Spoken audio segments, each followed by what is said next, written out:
What if one of the deadliest events in human history never happened? What if the most feared pestilence, the Black Death, never reached our shores, never swept through towns, never silenced entire generations? History, as we know it, would not just be different, it would be unrecognizable. A world without the shadow. Close your eyes and picture it. The year is 1347. In our world's memory, this is the moment when an unseen storm began to creep across Europe. A storm carried by ships and caravans, by rats and fleas, by fate itself. It would claim over half the lives in some cities, leave empty villages behind, and alter the very course of kingdoms. But in this story, the storm never comes. The storm that never arrived. In the harbors of Genoa and Venice, ships still glide in from the east, their sails fat with wind, their hulls heavy with treasure. They bring spices that smell of distant forests, silk that shimmers like liquid moonlight, and fine glassware that catches the sun in tiny rainbows. But they do not bring the invisible enemy. Dockworkers laugh as they unload crates, their voices bouncing off the worn stone walls of the quayside. Merchants haggle over the price of saffron and peppercorns, their fingers drumming on oak counters polished smooth by years of trade. Children weave between carts piled high with figs and oranges, the fruits glowing like lanterns in the golden light of late afternoon. No church bells toll for mass burials. No mourners shuffle silently behind a handcart bearing the dead. The air carries no smell of sickness, only the comforting aromas of bread fresh from the oven, warm tar from ship repairs, and the faint tang of the sea. A Europe in full breath. In this version of the Middle Ages, life's thread remains unbroken. Families grow larger, and the empty cradles of our history are instead filled with the laughter of children. Markets overflow not just with goods, but with people, farmers from nearby villages, travelers from distant kingdoms, even the occasional wandering scholar who sets up a table to copy rare manuscripts for coins. The roads are never silent from fear. Caravans still rumble along the Via Francigena toward Rome, passing pilgrims who walk with staff tipped with brass. In the bustling centers of Paris, Florence, and London, apprentices hurry to their masters' workshops, their cheeks flushed with the thrill of work and the promise of advancement. In the countryside, the rhythmic clang of blacksmiths' hammers rings out across the fields. The small details of survival. It is in the little things, perhaps, that we see the greatest difference. A farmer, in our own history, might have buried 3 of his children before his hair turned gray. Here, he watches them grow tall, their laughter mingling with the songs of larks over the wheat fields. An apprentice mason, who might have inherited his master's tools because of a sudden death, now earns them slowly, the way tradition intended, under the patient guidance of someone still alive to teach him. The Weavers' Guild is swollen with members, their workshops humming late into the night as candles flicker against the loom's wooden frame. In the monasteries, no shelves stand empty from the loss of scribes. Every bench is occupied, every page filled with a careful, steady hand. The parchment smells faintly of animal hide and ink, a scent as comforting as the low murmur of voices in prayer. An evening without fear. On the western coast, in a little town that clings to the edge of the sea, the day fades slowly. Fishermen mend their nets while the tide rolls in, their hands moving with the same rhythm they learned from their fathers, and their fathers before them. A baker's boy runs through the street with a tray of rolls, the crusts dusted in flour. In the square, a minstrel sits on the edge of the fountain, strumming a lute and singing a ballad about a knight who never returned from the Crusades. The sound of the church bell marks the hour for evening prayers. But the people walk there without dread, without the heaviness of too many recent funerals in their hearts. The bell's tone is not a summons to grief, it is simply part of the pattern of life, as dependable as the setting sun. The absence that shapes everything. Here, there is no hollow space in the family portrait. There are no villages abandoned to weeds, no fields gone wild because there are no hands to harvest them.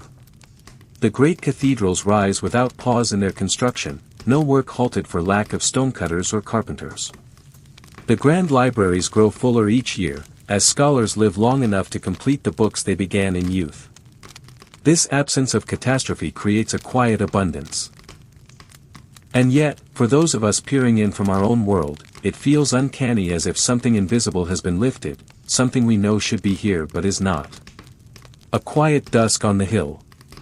And so, our chapter closes on a hill overlooking a town in this plagueless Europe. The rooftops below catch the last light of the day, glowing gold against the deepening blue of the sky. The scent of wood smoke drifts upward from chimneys.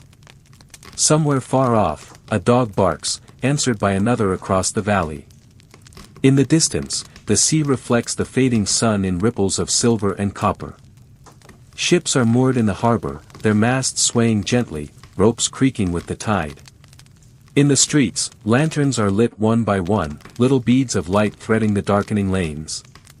And as the stars begin to prick the velvet sky, we turn our gaze to tomorrow, a tomorrow unbroken, a tomorrow untouched by the great shadow that never came. The turning point that never came. History, as we know it, is shaped by moments when the world pivots. A single event, a battle won or lost, a king crowned or overthrown, a storm that destroys a fleet can redirect centuries. And yet, sometimes, it is not an event that changes everything, but the absence of one. In our real timeline, the year 1347 was a doorway into darkness. From the ports of the Black Sea to the narrow lanes of Florence, whispers began to spread, whispers of an illness swift and merciless. Merchants carried it unknowingly, travelers brought it from one village to the next, and soon, there was nowhere in Europe where its shadow did not fall. It was not only lives that were taken, but entire ways of life. Fields lay untended for lack of workers. Trade routes faltered. Families were scattered. Faith itself was tested as prayers seemed to go unanswered. But in this telling, the doorway to darkness never opens. The turning point never turns. A ship that sailed clean. Perhaps it happens because one ship in the east, the very vessel that in our reality carried the seeds of plague into Europe, is delayed by storms and never meets the merchant fleet bound for Genoa. Perhaps the disease itself burns out in some distant port, smothered by chance, by weather, or by a healer's small, forgotten remedy. No one in this story knows, and perhaps no one needs to. What matters is that the ships that do arrive in the great Mediterranean harbors are only burdened with goods and gossip. Spices are unloaded with laughter, bolts of silk unfurled in the sunlight, their colors dazzling. Sailors grumble about the price of beer in Constantinople, complain about the long crossing, but never about fever or death.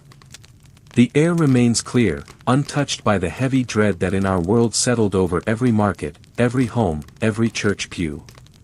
The market that never emptied. In Florence, the market square in this world bustles without interruption.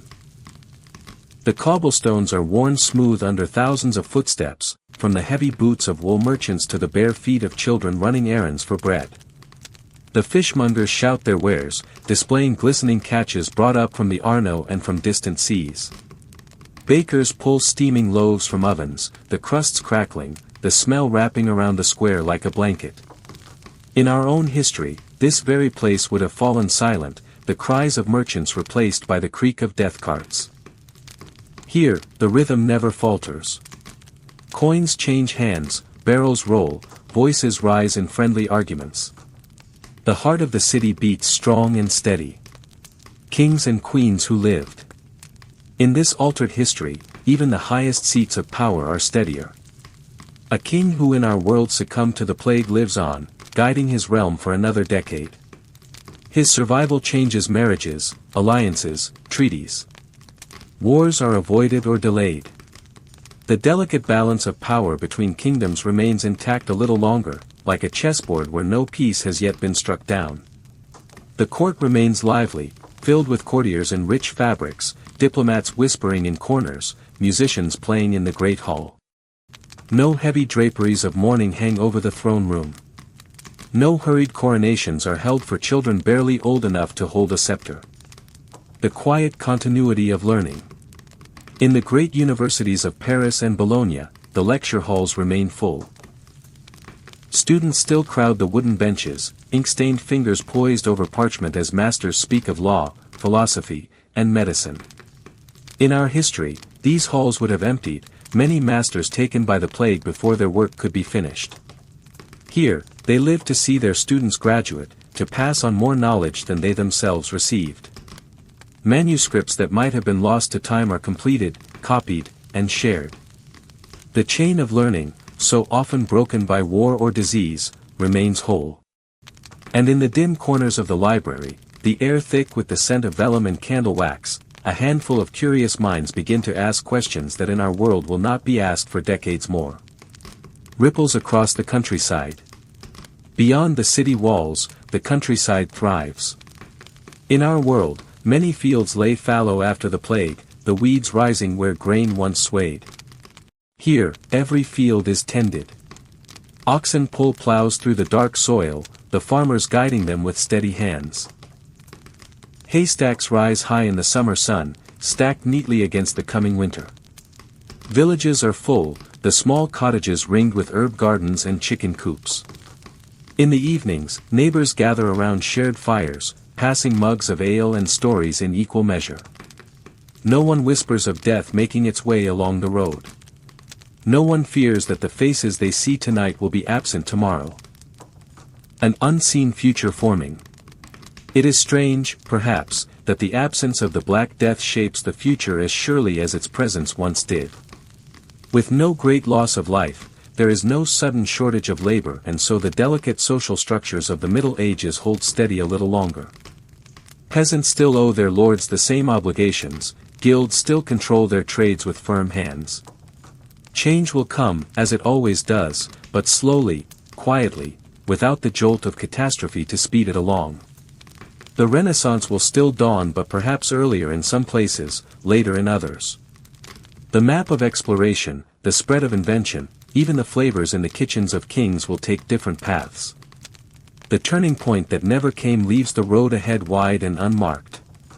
Night falls over the unbroken world. And so, as the day draws to a close in this alternate 1347, we watch the lamps being lit in the windows of Paris, Florence, and London. We listen to the chatter spilling from tavern doors, to the gentle lap of water against the stone embankments of Venice. The stars appear, one by one, over a continent that breathes easily, unaware of how close it came to another fate. In this world, there is no memory of loss on such a scale. There is only the simple rhythm of life, harvests and feasts, births and marriages, the turning of the seasons. And as the night deepens, the future waits, unchanged, yet already different in ways no one can yet see. Cities of unbroken life. The cities of the Middle Ages were like beating hearts, each pulsing with the lifeblood of its people. In our own history, many of these hearts faltered in the middle of the 14th century, their rhythms broken by grief, their streets emptied by fear. But here in this imagined world without the Black Death, the pulse never stops. From dawn to dusk, from one season to the next, their energy flows unbroken. Florence, the unbroken jewel. The sun rises over Florence, spilling its gold onto the tiled rooftops, catching on the delicate spire of the campanile. From the narrow streets below, the smell of baking bread drifts upward, mingling with the faint sweetness of figs and the sharper scent of leather from the tanner's quarter. The Arno glimmers beneath the Ponte Vecchio, its waters busy with small boats ferrying goods between the markets and the workshops along the banks. In our own history, this river would once have reflected a quieter, emptier city, but here it mirrors movement and sound. Painters set up easels in the piazzas. Merchants shout greetings as they open their stalls, laying out bolts of cloth dyed in the deepest blues and richest crimsons. Apprentices hurry with armfuls of tools, weaving between carts piled with fresh vegetables from the countryside. On the steps of the cathedral, a group of scholars debate in the morning sun, their hands moving as quickly as their words. One of them holds a scroll of a new work on geometry copied not from memory, but from the living author himself, who still walks these streets. London, the city that never fell silent. Far to the northwest, London hums with the noise of trade. The River Thames is thick with barges and ships, their sails taut, their hulls heavy with wool, salt fish, and barrels of ale. On London Bridge, the shops are already open, the air scented with warm meat pies, roasting chestnuts, and the tang of the river. In our own history, these streets would have known the echo of boots in silence, the smell of smoke from hastily dug pyres. Here, the cries of vendors ring out from every corner. Fresh oysters. Fine ribbons. Apples from Kent. Children dart between the legs of horses, chasing each other past the wooden fronts of inns where travelers from Flanders and the Hanseatic ports tell tales over mugs of beer. The guild halls are full, their masters alive to guide the next generation. Every bench in the carpenter's shop is occupied, every forge in the blacksmith's yard glows with heat. The bells of St. Paul's call the faithful, not for funeral masses, but for an ordinary midday prayer, the sound bright against the pale English sky. Paris, a river of light. Across the channel, Paris spreads along the banks of the Seine, the Isle de la Cite at its heart. The towers of Notre Dame stand watch over a city alive with movement. Barges move steadily beneath its bridges, their decks crowded with barrels of wine from the south and crates of parchment fro. Students from the Sorbonne cluster in groups, their cloaks flaring as they walk, their arguments spilling into the street. Beneath the vaulted arches of Les Halles, the great marketplace, every stall is occupied. Butchers sharpen their knives. Cheesemongers arrange rounds of cheese in careful stacks. The air is thick with the scent of spices, cinnamon, cloves, and nutmeg carried from distant lands by merchants who never had to halt their journeys for fear of death along the road. At dusk, the lamps along the river are lit, their golden glow reflected in the black water. Couples stroll the embankments. Fishermen mend nets by torchlight. The hum of Paris does not fade, it merely softens into night. Venice, the eternal gateway. In the Adriatic, Venice floats like a dream. Its canals are alive with the splash of oars, the calls of gondoliers, the rumble of cargo being unloaded at the Riva degli Schiavoni. The scent of salt and tar fills the air, mingling with the sharper tang of fish and the sweetness of imported oranges. The great warehouses are full to bursting silk from the east, glass from Murano, gold thread for the embroiderers' workshops. In our own history, plague ships brought silence to these waters, their moorings heavy with stillness. But here, the lagoon never sleeps. Merchants return from Alexandria, from Constantinople, their holds stacked high with goods, their minds full of stories. In the evening, music drifts from open windows. Lanterns swing gently above narrow bridges, their light mirrored in the ripples below. The city glows, unbroken, as though it were always meant to shine without interruption. The shared pulse. Though these cities are far apart, they share a single truth in this world without the Black Death, they are whole. Their streets are not haunted by memory, their people not thinned by loss. Every workshop, every stall, every school remains full. The rhythm of life, that delicate balance between work and rest, between ambition and tradition flows without the jagged gaps our real history carved into it. And in this steady, uninterrupted hum, the seeds of the future are sown. In the glow of the market lamps, in the dust of the cathedral floors, in the quiet conversations of scholars, a new age is waiting. Not one born of recovery, but one born of continuous growth. The great population boom. In our true history, the Black Death carved deep absences into the world. It left villages silent, farmlands untended, and whole lineages erased from memory. But here, in this alternate story, the opposite is true. Instead of absence, there is abundance. Instead of empty spaces, there are crowds. Year after year, generation after generation, the number of people swells. Children grow into adults who live long enough to raise families of their own. The lines on the census rolls grow longer. The church registers births, baptisms, marriages thick with ink, each entry a heartbeat in the great rhythm of the age. Families that flourish. In the countryside, farmhouses ring with the sound of many voices. Where once a single surviving son might have carried on the work of a farm alone, now brothers and sisters share the load. The eldest might take the plow, another tends the flocks, another learns a craft in the nearby town. The hearths are crowded at supper time. A mother stirs a pot of pottage while her youngest clings to her skirts. A father carves meat for a table where every bench is filled. The laughter is loud, the food shared freely, for there is no fear that tomorrow's meal will go uneaten because too many hands are missing to prepare it. Villages that spill into fields. In our history, many villages vanished entirely after the plague. Here, they grow spilling beyond their old boundaries, their cottages multiplying like wildflowers after rain. Paths that were once trodden only by shepherds now lead to new homes. Wooden fences enclose gardens heavy with beans, cabbages, and herbs. Chickens scratch in the dust. Children run in packs, chasing dogs, chasing each other, playing with hoops made from bent willow. The village green is no longer a quiet place for a handful of elders, it is a gathering space, filled with neighbors exchanging news, goods, and laughter. Crowded cities, thriving streets. In the great towns, the narrow lanes grow ever more crowded.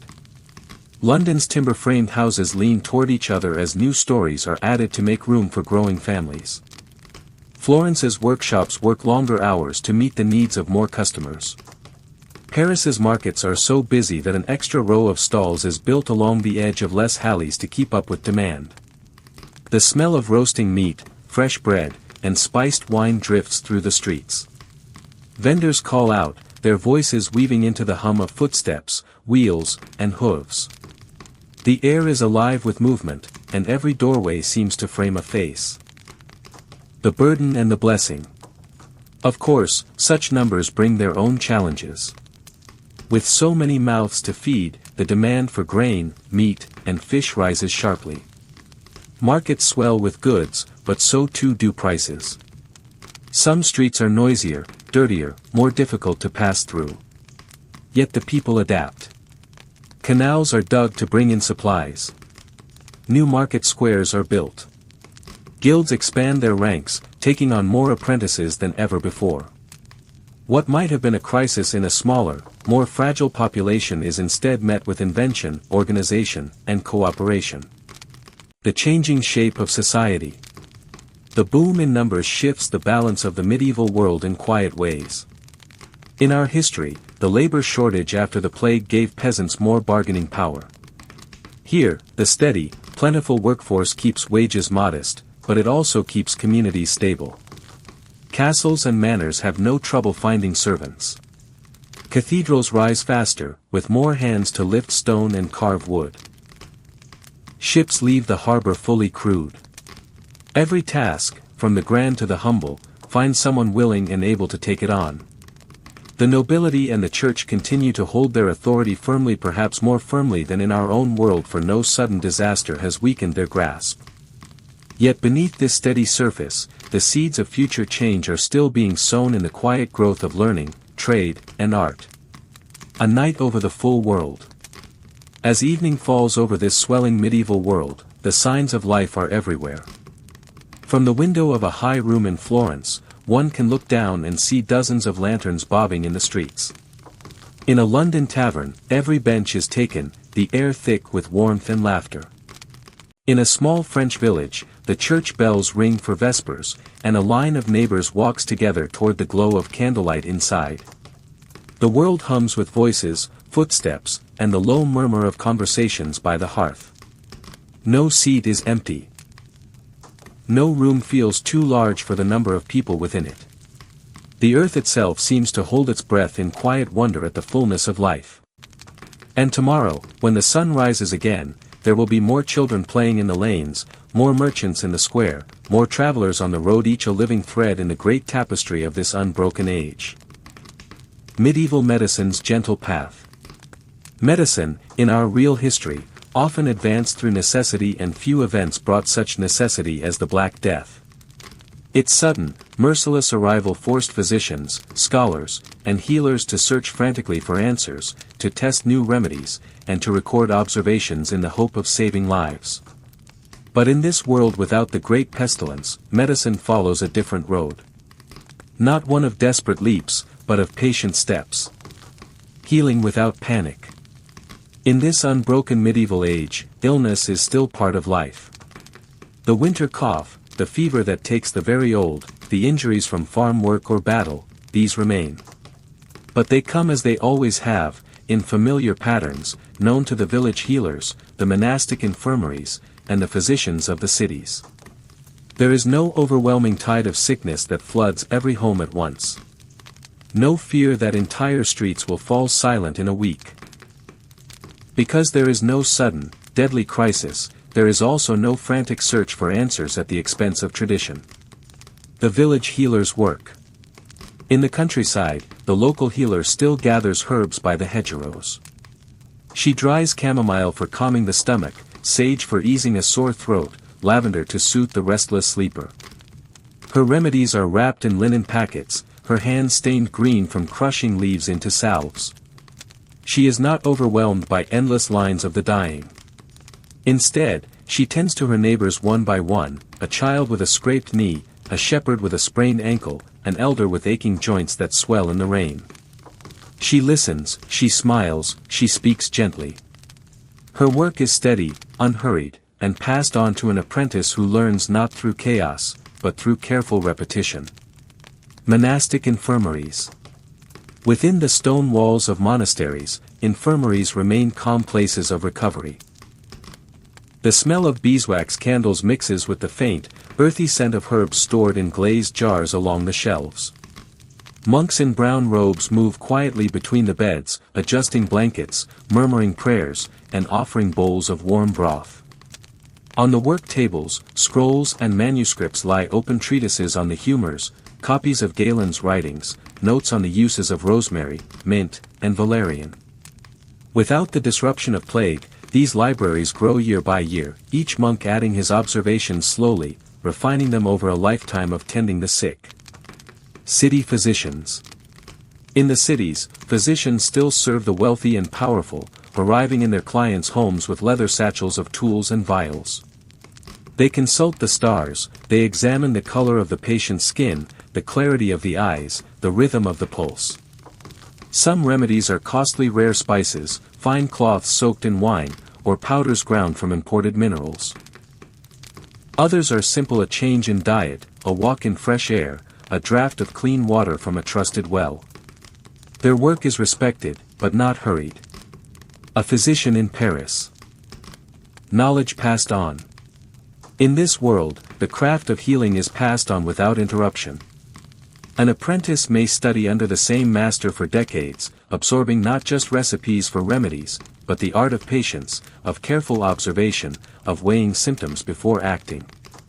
Universities expand their medical faculties gradually, adding new volumes to their shelves, inviting scholars from across Christendom to share their insights.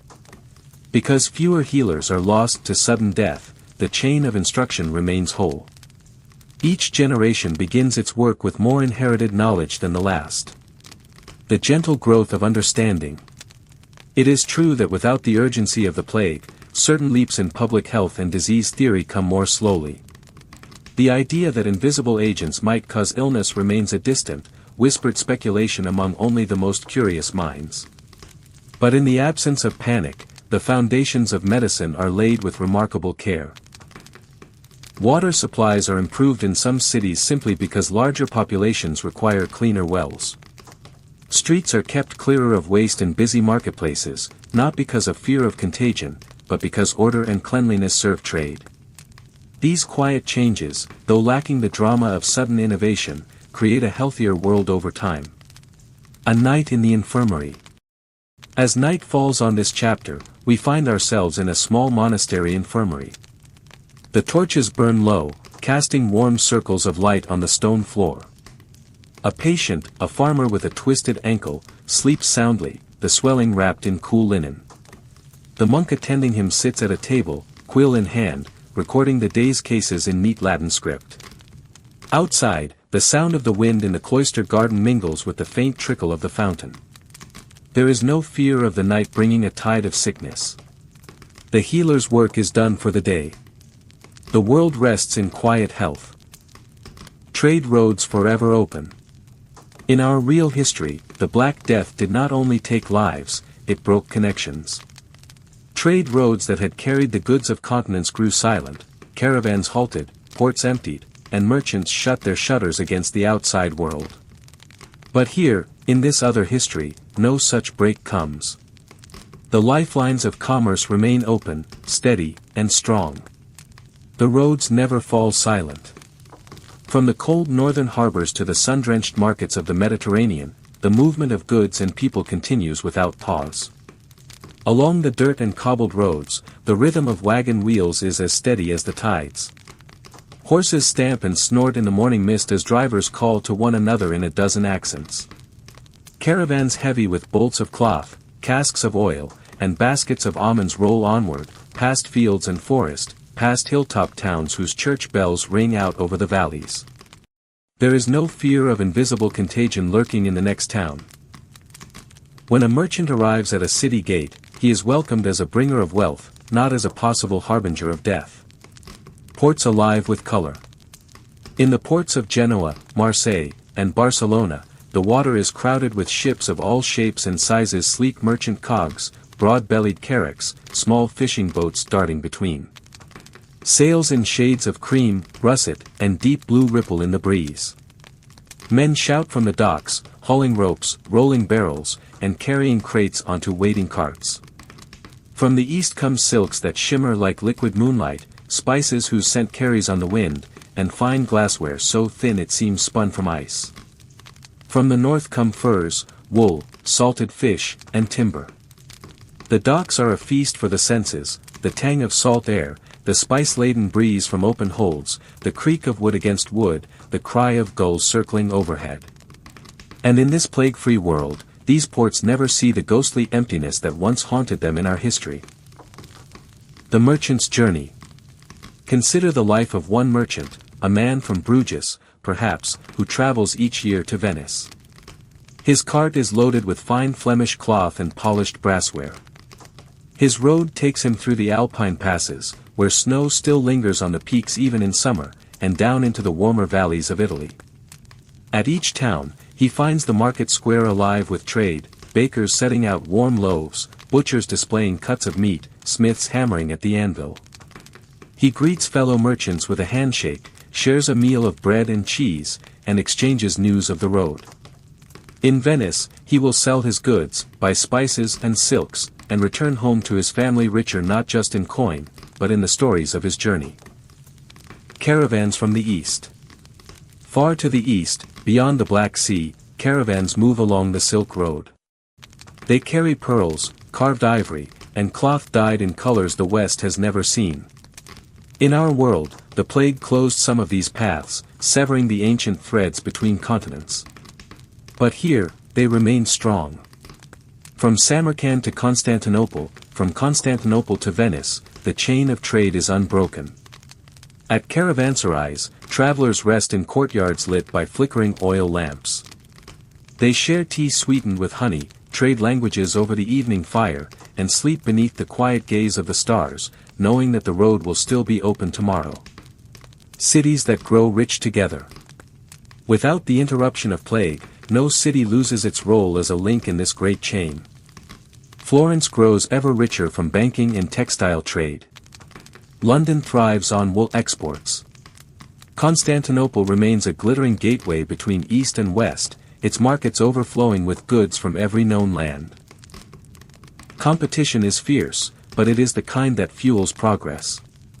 Rival cities do not watch each other with suspicion for fear of disease. Instead, they watch for the next innovation, the next great festival, the next trading partnership that will draw more wealth to their gates. Seeds of the Renaissance. With trade flowing freely for decades, the cultural and artistic exchanges that sparked the Renaissance begin earlier, and perhaps shine even brighter. Wealthy merchant families commission paintings, sculptures, and grand buildings not as recovery from tragedy, but as a celebration of constant prosperity. Books travel along with spices and fabrics, carrying not just goods but ideas. A scholar in Paris might be reading an Arabic medical text within a year of its copying in Damascus. The evening market. As the day draws to a close, we find ourselves in a Mediterranean port at twilight. The market stalls are lit with lanterns that sway gently in the breeze. Merchants call out their final offers, fishermen mend their nets by the glow of small fires. Children chase each other between barrels and baskets, their laughter mingling with the low hum of bargaining voices. The smell of roasted chestnuts drifts through the square. A lute plays somewhere in the crowd. And in this world, this plague-free world, the trade roads will open again tomorrow, as they did yesterday, and as they will for generations to come. The Renaissance arrives early. In our world, the Renaissance was a rebirth, a blossoming of art, science, and philosophy that rose from the long shadows of the Middle Ages. But here, in this plague-free world, it does not come as a rebirth after ruin. It comes as a flowering that never had to be replanted. The seeds were never buried under grief. The fields of knowledge were never left fallow. The currents of trade, wealth, and learning have been flowing without interruption for generations. The first sparks. It begins quietly, as great changes often do. A merchant's son in Florence commissions a painter to capture his family not in solemn religious tones, but in a warm, lifelike scene. A scholar in Paris translates a newly arrived Greek manuscript, its margins filled with thoughts from minds long gone but never forgotten. In Venice, a ship arrives from the east carrying not only silks and spices, but paper smoother, cheaper, and more plentiful than parchment. These sparks are not isolated, they catch in every city where wealth and curiosity meet. Without the deep loss of population and skill that our history endured, there are more hands to paint, more voices to sing, more minds to question. A Florence without pause. Florence, in this timeline, is already a city of ambition. The Medici and other great banking families rise to prominence not as rebuilders after devastation, but as investors in a golden present. They fund artists without the urgency of restoring lost beauty. Instead, they strive to surpass what has already been achieved. Workshops hum with the sound of chisels and brushes. The scent of pigments and fresh plaster mingles with the smell of bread from the bakeries. In the plazas, poets recite verses to crowds, their words floating into the warm evening air. There is no undercurrent of mourning, only a restless excitement for what might be created next. Scholars without gaps. In the universities of Bologna, Oxford, and Salamanca, learning has flowed unbroken for centuries. There is no missing generation of scholars, no abrupt halt to the copying of texts. Libraries swell with manuscripts, some newly written, others rescued from ancient times. Young minds do not grow up under the cloud of loss, but under the glow of possibility. They debate philosophy beneath vaulted ceilings, experiment with herbal remedies in courtyard gardens, and map the stars from the tops of towers, their candles flickering against the night. The wider web of influence. Trade brings not only goods, but stories, instruments, recipes, and techniques. A lute from Spain finds its way to a court in Prague, where it inspires a new style of song.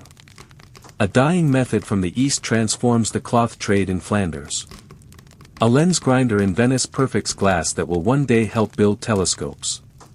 In this world, ideas do not struggle to cross closed borders. They travel openly, carried in satchels, whispered in marketplaces, sung by travelers on the road. The patron's pride. In our world, wealthy patrons sometimes saw themselves as saviors of a broken society. Here, they see themselves as gardeners of a thriving one. Each commission a fresco, a marble statue, an illuminated manuscript is an offering to the future. Not an attempt to restore what was lost, but to push what already exists into new realms of beauty. One can imagine a young Leonardo or Raphael born into this unbroken world not driven by the urgency of recovery, but by the joy of unending inspiration. Evening in the City of Light. We close this chapter in Florence, as the sun sets over the Arno River. The bridges are lit with lanterns, their light reflected in the slow-moving water. From a nearby workshop, the faint scent of linseed oil and pigment drifts into the street. Somewhere, a choir rehearses in a chapel, their voices carrying into the night air like a promise. Here, in this other world, the Renaissance has not had to arrive to heal wounds. It has arrived because the soil has always been rich, the hands always willing, and the roads always open. It is not a rebirth, but a great blooming one that will go on for generations. Empires without weakness. History, in our world, remembers empires that rose with brilliance but carried hidden fractures deepened by the Black Death. It was not just lives that were lost, it was armies, tax revenues, grain harvests, and the unbroken rhythm of governance. Even the greatest realms staggered under the weight of absence. But here, those fractures never form. The kingdoms that never falter. In this world, England does not find itself short of farmers to till its fields or soldiers to man its castles. The 100 Years' War still flares between England and France, but neither side is hollowed out by plague. Instead, both kingdoms field armies with fresh recruits each year, their banners bright, their armor polished. In France, villages remain full and productive, grain stores are heavy, wine flows from the presses each autumn, and taxes fill the royal coffers. The war becomes a contest of strategy and endurance, not a desperate scramble to fill empty ranks. Spain's steady march. In the Iberian Peninsula, the Reconquista, the centuries-long effort to reclaim lands from Moorish rule advances without interruption. Without plague to weaken either side, the battles are fought with fuller forces, the sieges longer, the strategies more elaborate. Yet beyond the wars, Spanish cities grow steadily. Seville, Toledo, and Granada thrive as centers of trade, their streets alive with merchants speaking many tongues. The blend of Christian, Muslim, and Jewish culture remains vibrant, producing art and scholarship in abundance. The Byzantine endures. Perhaps one of the most striking differences lies far to the east, in Constantinople. In our own history, the Byzantine Empire, already weakened by centuries of conflict, suffered greatly from repeated plague outbreaks, blows it could ill afford. Here, the city of emperors never loses its lifeblood so abruptly. Its walls stand as formidable as ever, its harbors crowded with ships from the Black Sea, the Aegean, and beyond. This healthier, wealthier Byzantium still faces the rise of the Ottoman Turks, but it faces them with fuller armies, better supplied fortresses, and the confidence of a realm not bled dry by disease. An Ottoman tide still rising. The Ottomans, too, are stronger for never having endured the great pestilence. Their expansion across Anatolia and into the Balkans is swift and unrelenting. They press upon their neighbors with fleets on the water and cavalry on the plains, their cities swelling with craftsmen and scholars from every corner of their realm. Trade from east to west flows through their territories, bringing both wealth and influence. In this alternate history, the balance between empires is not dictated by plague-induced weakness, but by the pure contest of ambition and might. Castles that never crumble. Across Europe, the nobility hold their lands without the fear of losing half their household in a single season. Castles are maintained, their walls repaired before they crumble. Armoires remain stocked. Knights train in tilting yards year-round, and tournaments are held not to lift the spirits after tragedy, but simply to celebrate strength. Without the strain of constant rebuilding, kingdoms can invest in infrastructure, roads, bridges, aqueducts, and even early defenses along their borders. An evening council. Picture a council chamber in Paris. The king sits at the head of a long table, his robes heavy with gold thread, his face lit by the glow of many candles. Around him, advisors speak in calm tones about trade agreements, military campaigns, and the next cathedral to be built.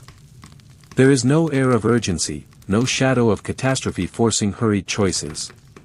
Instead, there is confidence, a quiet certainty that tomorrow will be as full as today. The empires of this plague-free world stand taller, endure longer, and look outward rather than inward. In such a world, the map of the centuries to come may be drawn not by recovery from loss, but by the steady hand of uninterrupted strength. A world ready for the ocean.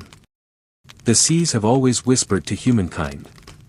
Long before the age of caravels and compasses, sailors traced the coastlines of the world they knew, never straying too far from the safety of familiar harbors. But now, in this alternate history, the kingdoms of Europe are not licking their wounds from a century of loss. They are strong, wealthy, and restless. And they are listening more closely than ever to the ocean's call. The spark of curiosity. In Lisbon, the royal court gathers beneath painted ceilings depicting saints and saints' miracles. Maps are unfurled across polished tables, not the flat, incomplete sketches of our own history's mid-14th century, but works refined by decades of uninterrupted trade with the East. Merchants returning from Constantinople bring whispers of lands beyond Cathay. Sailors from the Canary Islands speak of currents that carry ships farther than the mind can imagine. In the candlelight, kings and princes trace their fingers along uncharted edges, imagining what lies beyond. Ships without shortages. In our true history, plague-scarred Europe often struggled to crew its vessels and maintain long voyages. Here, shipyards ring with the steady rhythm of hammers, and harbors smell of fresh tar and salt. Fishermen's sons grow up with steady work, learning the tides as naturally as they learn to breathe. The caravels sleek, swift, and sturdy are born earlier. They carry not only goods, but astronomers, mapmakers, and dreamers. The Portuguese horizon. Prince Henrique of Portugal, known in our history as Henry the Navigator, still feels the pull of discovery, but in this world, he is not a lone visionary pushing against hesitant treasuries. Instead, he stands at the helm of a court eager to fund journeys. There is no resistance born of economic fragility, the wealth is there, the manpower ready, the will unbroken. And so, the voyages begin sooner. By the dawn of the 15th century, Portuguese ships were mapping the western coast of Africa in greater detail, their eyes already lifting toward the horizon beyond. Spain's uninterrupted dream. In Castile and Aragon, the monarchs also see the ocean as a stage for their ambitions. Without the decades of plague-drained coffers, they are free to think in centuries rather than in single campaigns. Naval academies rise near the ports. Navigators study the winds and stars, funded by patrons who understand that sea power will one day mean world power. Northern winds. Far to the north, in the harbors of England, Denmark, and the Hanseatic ports, merchants plan voyages that stretch farther than the Baltic and the North Sea. They hear tales of rich fishing grounds across the Western Ocean and rumors, still faint, of land beyond. In this stronger, more confident Europe, such rumors are not left to wander in tavern talk, they are tested. Ships are sent. Coasts are charted. The quiet before the great crossing. By now, the age of exploration is not a dream on the horizon, it is a current beneath the surface of every major port. The kingdoms are not searching for recovery, but for expansion. And with no great plague to slow them, the world is already shifting. In the markets of Bruges, you can hear sailors discussing the ocean sea, with the same ease as they discuss the price of pepper. In the courts of Europe, the great question is no longer whether to sail into the unknown, but how soon. The sails are being woven. The maps are waiting for new ink. And soon, the horizon itself will change. An age of discovery without delay. It begins quietly, as great shifts often do. A single ship disappears beyond the horizon, and returns with tales that do not fit the old maps. Another voyage sails farther, and farther still, until the shorelines of Europe become stepping stones, not boundaries. In our own history, the age of discovery took shape in the late 1400s, but here, the sails catch the wind decades earlier. The Black Death never came, the kingdoms never staggered, and ambition never paused to catch its breath. First footfalls on new shores. In the spring of 1435, a fleet from Lisbon sights a coastline unknown to their charts. It is not the western bulge of Africa, they expected this land to rise green and thick with trees, stretching beyond the horizon. The captains anchor in a calm bay, greeted by people who have never seen their faces before, yet who trade with curiosity and caution. What in our world would have been the story of Columbus in 1492 has, in this one, unfolded more than half a century early. The Atlantic has been crossed not as a desperate gamble, but as a natural step in a long chain of confident voyages. The Spanish response. News spreads quickly. In the court of Castile, scrolls linked with new maps are unrolled with reverence. The Queen's advisors speak of settlements, of alliances, of a claim to land across the sea before rivals can make their move. Within months, Spanish caravels set sail, their holds packed with goods meant to charm and trade: glass beads, woven cloth, and barrels of wine. Northern ambition. England, too, hears the call. From Bristol, ships venture west, driven by merchants eager to open new markets. The Norse legacy of exploration stirs faintly in their hearts, memories of Greenland and Vinland reawakened. But now, instead of fleeting visits, there is the promise of lasting footholds. An early web of contact. Within a generation, the Atlantic is no longer an unbroken expanse, it is threaded with routes and harbors. European settlements rise along unfamiliar coasts, not as fragile outposts but as well-supplied ventures backed by strong, unbroken homelands. Trade begins not with desperate conquest, but with the steady curiosity of merchants who see opportunity in every shoreline. In this version of history, the exchange of goods, crops, and ideas is what we know as the Columbian Exchange begins decades before it did in our own timeline. Wheat and grapes find new soil, maize and potatoes reach European kitchens before the end of the 15th century. The world tilts early. This early expansion changes the balance of continents long before our own history's timelines allow. The wealth of the New World flows into Europe while the medieval order is still intact. Empires that, in our world, rose in the 16th century now begin their ascent in the 15th, their rivals forced to adjust centuries' worth of plans. By the time the rest of the world realizes what has begun, the map is already shifting, borders redrawn, trade patterns rewritten, and the old medieval world quietly giving way to something entirely new. The tide has turned. The horizon is no longer the edge of the world, it is a doorway, and the door has been flung open decades ahead of schedule. Cultures in early collision. The ocean no longer separates worlds, it connects them. And where paths meet, stories entwine. This is how it begins, not with the clash of armies, but with the quiet exchange of hands passing unfamiliar gifts across a shore. On beaches of soft white sand, Portuguese sailors present woven cloth dyed in colors never seen here. In return, they are given fruit that bursts with sweetness, fish salted in a way foreign to their tongues, and shells polished to a mirror shine. Smiles bridge the gulf of language, and for a moment, there is only curiosity. Shared curiosity. In these first decades of contact, the ships that cross the Atlantic come as much to learn as to claim. Merchants wander through coastal villages, marveling at the skill of local boat builders. They see sails made from woven reeds, nets weighted with carved stones, and food cultivated in ways that make their own farming method seem small by comparison. Meanwhile, European steel tools, axes, knives, needles became prized possessions among the coastal peoples, valued for their durability and sharpness. A gentle barter system begins, each side adapting, experimenting, blending. Blending of flavors. In a bustling port in Lisbon, the aroma of roasted maize begins to drift from street vendors' stalls. In Castile, cooks experiment with beans and chili peppers, adjusting their stews to a sharper, richer taste. Wine poured into clay cups across the ocean becomes a festive novelty, sipped slowly on nights of celebration. The Columbian Exchange in this alternate history doesn't erupt suddenly, it seeps gradually into daily life, a slow braid of flavors, fabrics, and customs. Early understandings.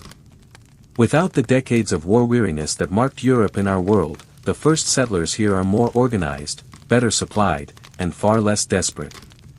There is no frantic scramble for gold at the expense of survival. Instead, there is an understanding that sustained presence depends on good relations. In the markets of these new settlements, one might see woven baskets filled with potatoes alongside bolts of fine European linen.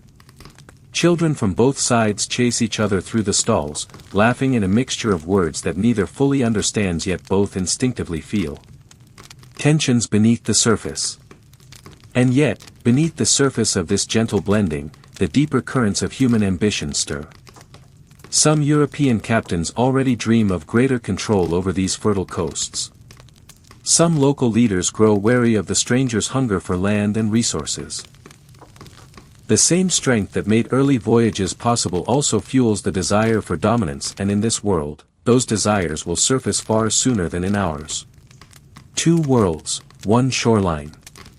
Still, for now, the collision is not one of fire and steel, but of hands passing gifts, eyes widening at the sight of the unfamiliar, and hearts feeling both wonder and wariness.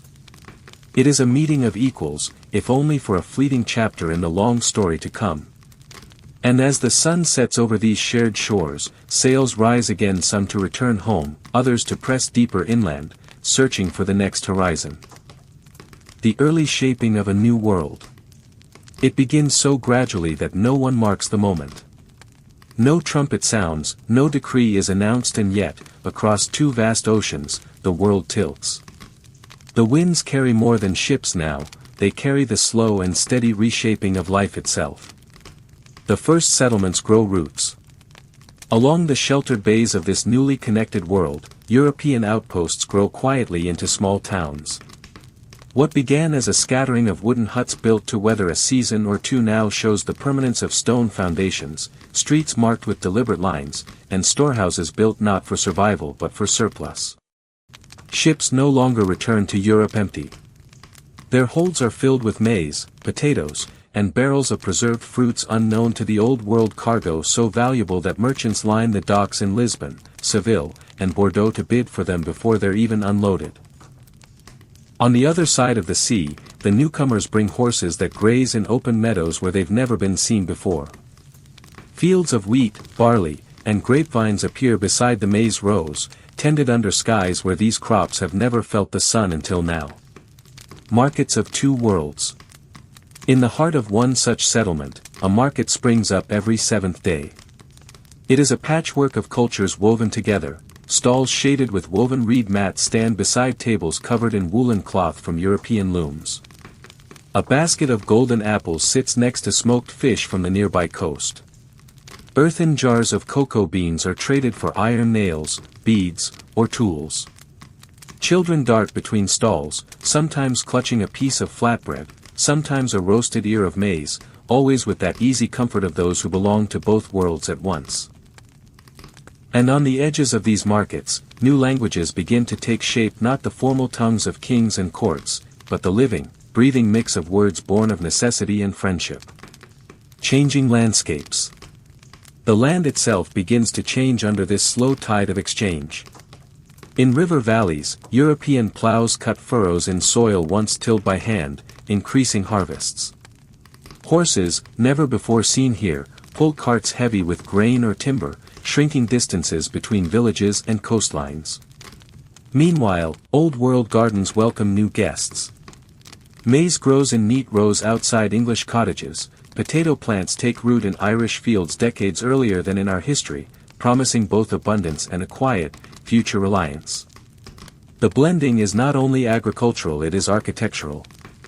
Stone houses built in the European style now feature wide porches and woven screens learned from local designs, offering shade against the midday heat. The very look of the towns changes, becoming something no single culture could have built alone. An economy of continents. The merchants who once risked everything on distant voyages now operate in an expanding web of certainty. Caravels and merchant cogs no longer sail blindly into the blue, they follow routes W. Gold and silver flow into European coffers earlier than history allows, but so too does something more lasting: timber, cotton, dyes, spices, and new medicines gathered from forests that seem to have no end. The balance of power in the old world shifts quietly. Kingdoms with strong fleets and far-reaching trade routes swell with wealth, while those without a presence in these new waters begin to feel the slow squeeze of irrelevance. Hearts and homes entwined. Not all change is measured in goods and coins. Marriages are made between settlers and locals, binding families across oceans. Songs blend the melodies of one shore woven with the rhythms of another, carrying in their notes the memory of distant waves. By the firesides of winter and the shaded courtyards of summer, stories are told of first meetings on beaches, of journeys across endless water, of gifts exchanged under a sun too bright to forget. In time, Children born of these unions grow into bridges themselves, speaking both languages, knowing both ways of life, belonging entirely to neither and yet wholly to both. The first signs of strain. But even as the threads of unity are woven, other hands begin to pull at them. Some merchants, seeing the wealth of these new lands, dream of control rather than cooperation. Some local leaders, wary of growing European presence, strengthen their alliances with inland tribes, seeking to counterbalance the influence of these strangers. It is still an age of curiosity, but ambition has begun to sharpen at the edges. The easy trust of first encounters will not last forever. Seeds of a new era. By the close of this first half-century of contact, the world is no longer divided into old and new. It is becoming one not peacefully, not without cost, but undeniably. Maps show coastlines where before there were only blank spaces. Voyages that once took months to prepare now sail with the ease of a regular journey. In both continents' markets, goods sit side by side that no one's grandparents could have imagined. This is not merely trade, it is transformation. And like all transformations, it will shape the generations to come in ways no one can yet see.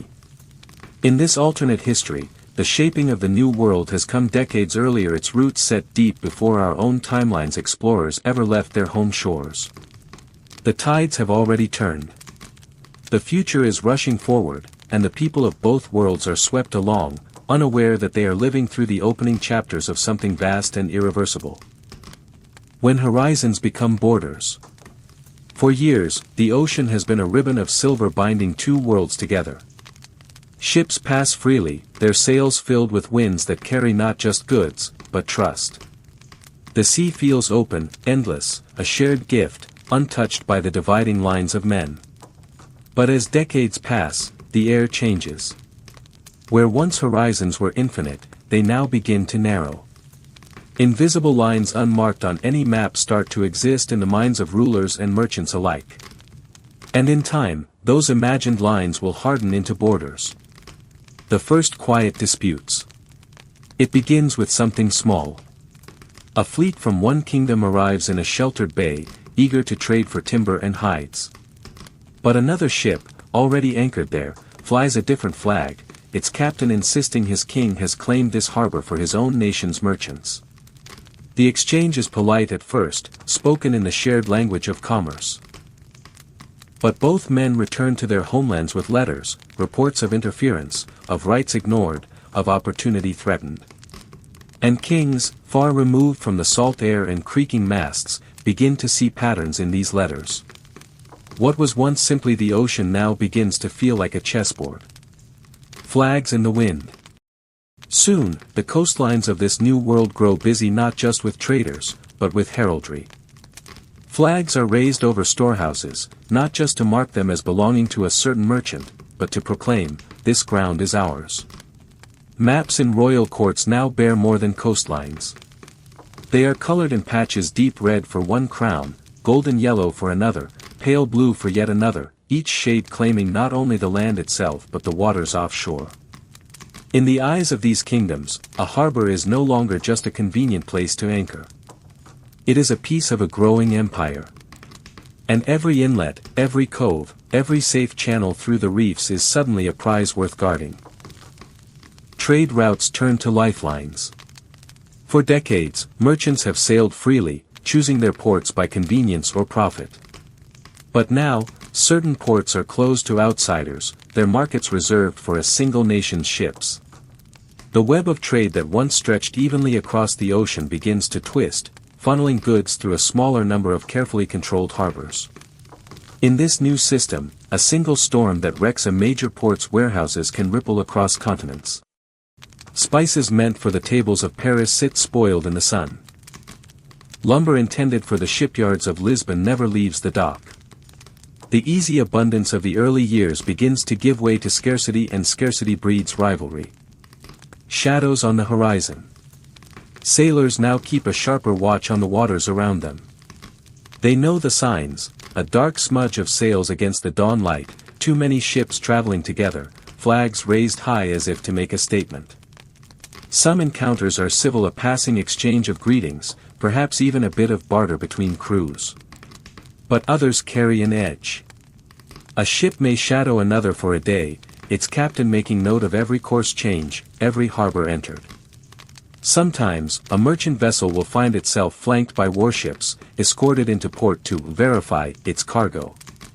It is all done with a veneer of diplomacy, but beneath it lies the clear message: we are watching.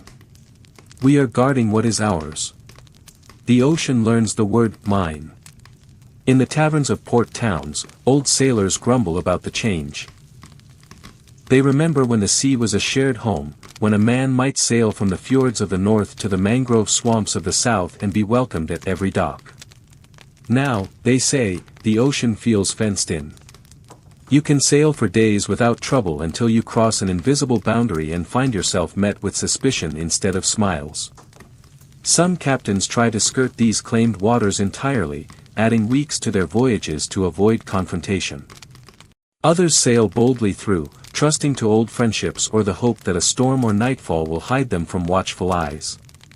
But the pattern is clear: the ocean's wide openness is shrinking. Kingdoms build walls of water. On the other side of the sea, royal councils meet in chambers heavy with the smell of wax and parchment. Advisors spread maps across long tables, their fingertips tracing lines from one bay to another. They speak of fortifying harbors, of building stone watchtowers, of stationing small garrisons to protect settlements. The kings themselves think further ahead. If these territories are to remain theirs, they must not only claim the land, they must control the sea around it. And so, shipyards ring with the sound of hammers, warships take shape on the stocks, and crews are drilled in both navigation and combat. The arms race has begun, though no war has yet been declared. Lives along the edges. For those who live in these coastal settlements, life changes in subtle ways. A fisherman who once sold his catch to any ship now finds himself restricted to selling only to vessels flying a certain flag.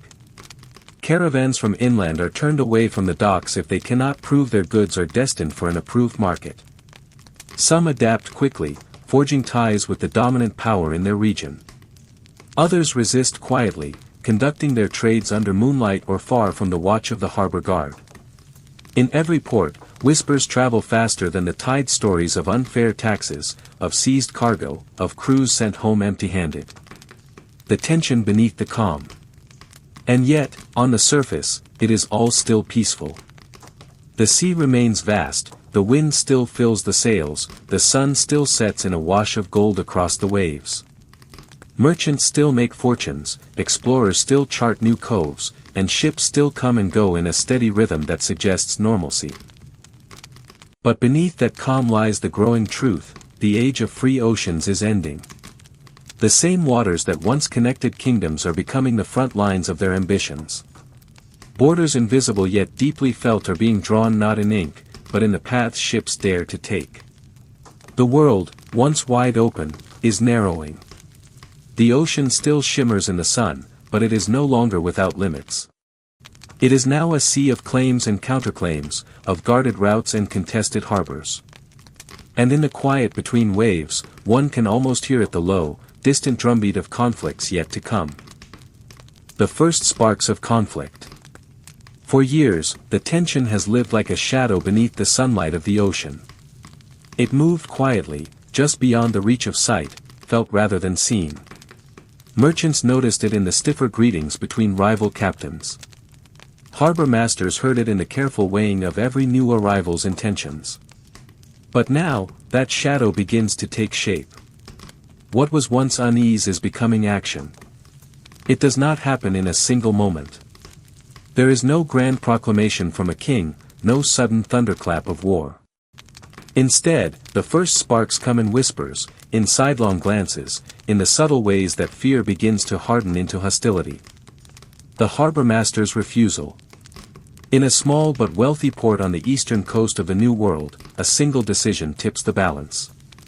A ship from a northern kingdom arrives with a hold full of precious furs, rare grains, and barrels of wine. Its captain, a veteran of these seas, expects the usual welcome. But at the harbor's edge, the harbor master shakes his head. By order of the governor, he says, this port is closed to your nation's ships. You may anchor in the outer bay, but you will not dock here. The refusal is polite, even apologetic. But the meaning is sharp as a drawn blade. The ship turns away, forced to sail another 2 days to reach a friendly harbor, and in that delay, 2 barrels of wine spoil, and a buyer for the furs changes his mind. In the captain's report to his king, the incident is not written as a small inconvenience. It is a slight, a challenge, an insult that cannot be ignored. The convoy that wouldn't yield. Weeks later, another incident fans the embers. A convoy of merchant vessels is making its way down the coast, escorted by 2 sleek warships painted in the colors of their homeland. The route they take passes close to a harbor claimed by a rival kingdom close, but still in open water. Yet as the convoy rounds a headland, 3 ships from that harbor emerge, blocking their path.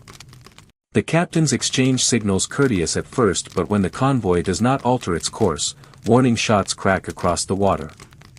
No ship is struck, but the message is unmistakable. You may call this open water, but we do not. The convoy turns out to sea, adding miles to their journey.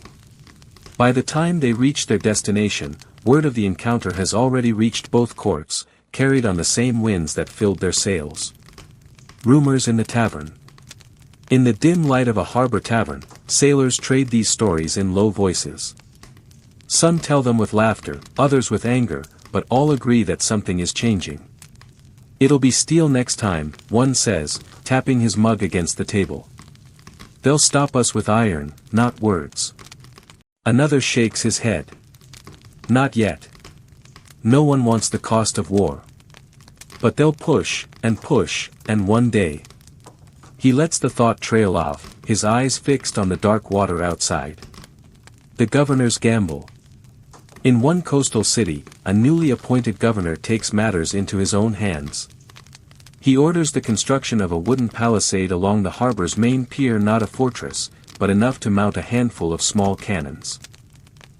He claims it is for defense against storms, pirates, and unfriendly arrivals. The first foreign ship to approach the dock is halted by this new barrier. The governor personally inspects their cargo, declaring certain goods subject to a docking tax that doubles the usual fee. The ship's captain protests, but the cannons on the pier speak more loudly than his words. When that captain returns home, his story becomes a rallying cry in the taverns and shipyards. They tax us like thieves.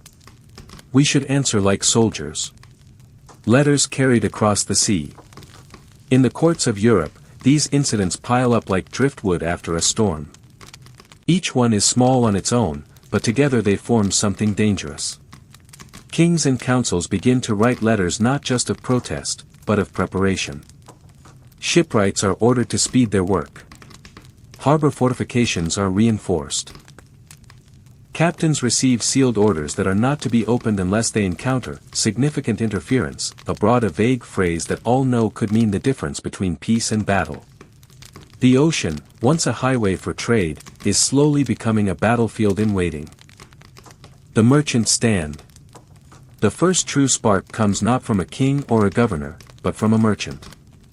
In the southern waters, a wealthy trader named Marcelo di Riva commands a small fleet of ships, their holds laden with sugar, spices, and fine cloth. When a rival nation's warship hails him and demands inspection, he refuses. His crew braces for confrontation, and the warship fires a warning shot across his bow. Marcelo does not yield. His own escort, a modest but well-armed vessel, fires back, not to sink, but to signal defiance. The exchange lasts less than a minute, and neither ship is badly damaged, but the message is clear. We will not be stopped. Within weeks, his act becomes legend, retold in harbors from the icy north to the tropical south. Some call him a fool, others a hero. But all agree the game has changed. Small skirmishes, larger shadows. After that, the ocean seems to shift. Ships begin to travel in larger groups, each escorted by warships even in waters once considered safe. When 2 such groups meet, the air between them is taut with the possibility of violence. There are collisions in crowded harbors, accidental damage to docked ships, and nighttime raids on unguarded warehouses. No one calls it war yet, but it is something dangerously close. The kings send envoys to soothe tempers, but those same envoys carry secret orders to secure more harbors, more resources, more control. The merchants grumble about delays and taxes, but their voices grow louder, their demands for protection from their rulers more insistent. The ocean holds its breath. It is a strange time. The seas are busier than ever, sails crowding the horizon, trade flowing in constant streams, yet there is an edge to every voyage. Captains scan the horizon when the first cannons speak. For decades, the ocean has been a place of movement and connection, a blue web binding together lands and people. Its winds have carried goods, its tides have carried stories, and its waves have carried dreams. But now, for the first time in living memory, the sound that rises over those waves is not the creak of timbers or the flap of sails. It is the thunder of iron. The first cannons have spoken. And in their echo, the world will change. The morning calm before the storm. The day begins gently, as most do at sea. The eastern sky lightens with the first brush of dawn, and the ocean glows with that deep, early light that seems to come from within the water itself. Seabirds will overhead, their cries sharp and distant, and the air smells faintly of salt and warm wood. Two fleets drift toward each other on a lazy tide. To a casual eye, they could be nothing more than merchant convoys, their sails full but unhurried, their decks quiet. But beneath that calm surface, the tension is a living thing. The ships belong to two kingdoms whose names have, until now, been spoken together in treaties and trade agreements. But the quiet confrontations of past years blocked harbors, warning shots, disputed waters have piled up until neither side can back away without losing face. The captains know this. The crews feel it. And the ocean itself seems to hold its breath. The first warning. The lead ship of the Northern Fleet signals with colored flags. Alter your course. These waters are claimed. The Southern flagship does not respond. Her captain, a broad-shouldered man named Duarte da Costa, stands at the rail with his hands clasped behind his back. He watches the northern ships draw nearer, his expression calm but unyielding. Minutes pass. The air fills with the roar of guns, the hiss of shot tearing through rigging, and the dull, wet crack of cannonballs hitting timber. The ocean, so calm moments before, becomes a battlefield. The battle unfolds. The two fleets close the distance, their sails straining, their crews shouting over the roar of the guns. Smoke rolls low across the water, clinging to the waves and turning the battle into a shifting blur of shadow and flame. On the northern flagship, a young helmsman fights to keep the ship angled toward the enemy without exposing her broadside to too many guns at once. Splinters rain down from the masts as a southern shot snaps a line high above. Sailcloth whips loose, flapping wildly in the wind. A southern frigate, lighter and faster than most, darts through a gap between northern ships and unleashes a broadside at close range. The sound is deafening. One northern gun crew is thrown to the deck by the blast, their cannon rolling free before a sailor latches it down again. Everywhere, the battle is the same precise maneuvers learned in years of training, mixed with the chaos that no drill can prepare for. Water sloshes across decks. Men strain at the great ropes that swing the cannons into place. The smell of burnt powder and wet oak fills the air. The ocean's rhythm of war. For hours, the two fleets trade fire, neither side willing to break away. It is not a storm of constant cannon fire, but a rhythm, a slow, terrible heartbeat. The guns roar, the smoke clears, the ships adjust their positions, and then the roar comes again. The crews work in silence between volleys, their movements practiced and grim. Some haul powder from the magazine below, their hands blacken from the residue. Others swab the barrels, ram the shot, and stand ready for the next command. Even in the heat of battle, there are moments of eerie stillness, a lull between exchanges where the only sounds are the creak of wood and the distant cry of seabirds, somehow unbothered by the chaos below. And then, without warning, the next broadside crashes out, shattering the illusion of peace. The turning point. By late afternoon, the sun hangs low over the water, casting the battle in a golden haze. Both fleets are scarred. Masts are splintered, sails are ragged, and more than one ship lists dangerously as the sea seeps through her wounded hull. The turning point comes when the southern frigate, the same that darted through enemy lines earlier, swings wide and catches the northern flagship between her and Captain Duarte's heavy guns. For a brief, perfect moment, the northern ship is trapped in a crossfire. The thunder comes in unison. Iron balls smash through her hull, her stern, and her rigging. One mast topples, crashing into the sea with a sound that seems almost too heavy for water to bear. The northern flagship begins to drift, her crew scrambling to cut free the wreckage and keep her afloat. The rest of the northern fleet hesitates, a pause no longer than a breath, but enough to let the south press the advantage. Shots find their marks, and the northern line begins to falter. The fading of the guns. As evening deepens, the battle ebbs. The northern ships, battered and bleeding men into the sea, turn away under the cover of the growing darkness. The southerners do not pursue far, their own damage is too great, their own dead too many. The final shots fade into the distance, replaced by the groan of wounded ships and the low voices of men counting the cost. The smoke lingers, a grey shroud drifting over the water, mingling with the first cool breaths of night. No one declares a victor. Both fleets limp toward safe harbors, their sails patched with shadow, their decks stained with salt and blood. But all know the truth, the age of open seas without fear is gone. The silence after. In the stillness that follows, the ocean feels changed. The gulls return, their calls sharp against the hush, and the waves lap gently at the sides of the ships. But beneath that gentle surface lies something new, the knowledge that the ocean is no longer just a place of trade and travel. It is now a place where kingdoms meet not only to exchange goods, but to measure their strength. The first cannons have spoken, and their voices will echo for years. In ports across the world, word of the battle will spread. Shipyards will work longer hours. Kings will meet with their admirals in candlelit rooms, speaking in hushed voices about fleets and fortresses. And somewhere, even now, another captain is setting sail, knowing that the next meeting at sea may not end with warning shots. The world has heard its first oceanic battle. The water that once linked distant lands in peace has tasted iron. And though the sun will rise tomorrow over calm seas, the calm will no longer feel the same. The cannons have spoken. The age of contested waters has truly begun.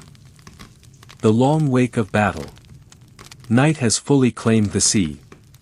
The last glimmers of the sunset are gone, leaving only a deep, endless blue, broken by the dim glow of lanterns swaying from rigging and masts. The battle is over, yet the ocean still feels heavy, as though it remembers every shout, every shot, every crash of timber and spray of iron. The fleets that faced one another so fiercely only hours ago now move apart in slow, uneven lines. There is no chase, no triumphant cheer, only the weary, deliberate rhythm of ships nursing themselves away from danger. They are like wounded animals retreating into the shadows, each step a struggle, each movement heavy with silence.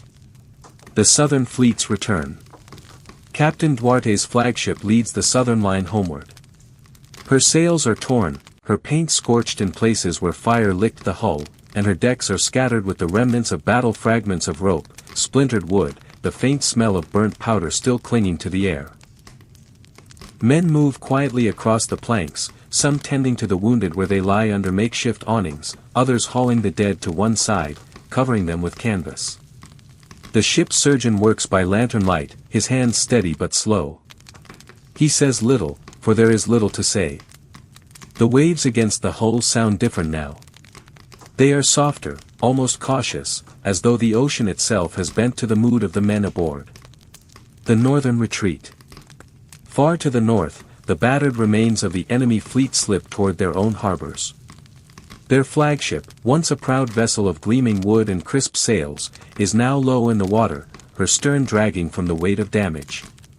Her crew moves like shadows, patching what they can, bailing where the water seeps through cracked timbers. There is no music, no laughter, only the faint groan of wood under strain, the sigh of the wind through broken lines.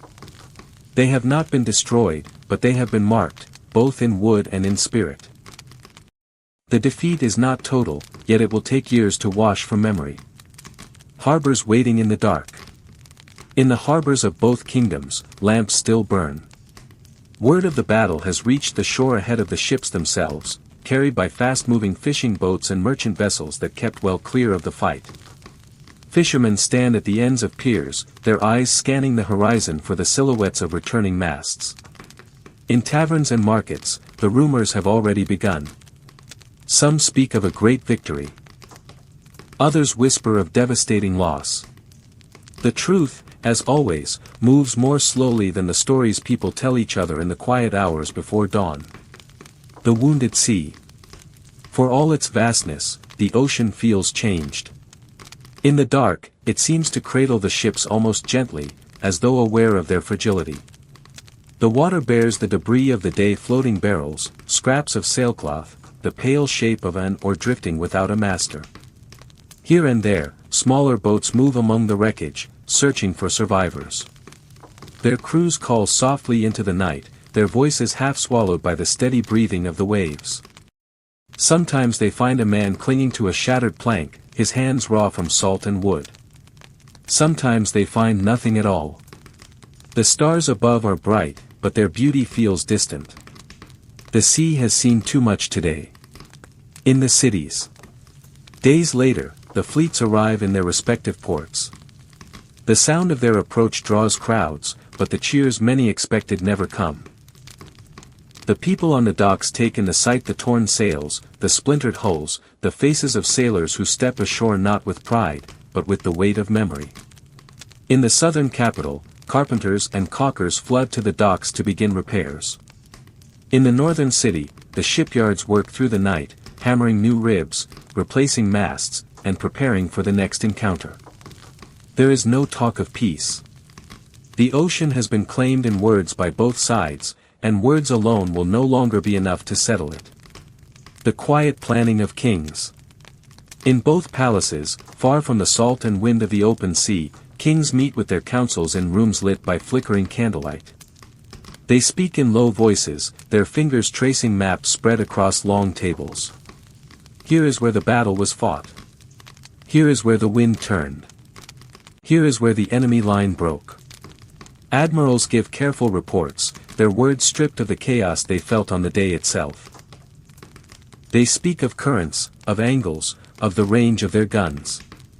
They do not speak of the fear in the eyes of young sailors, or of the sound of cannonballs striking close enough to rattle the teeth in a man's skull. New orders are drafted. Shipyards will expand. More powder will be stored. More men will be trained. The first battle has ended, but the ocean has not yet heard the last of this rivalry.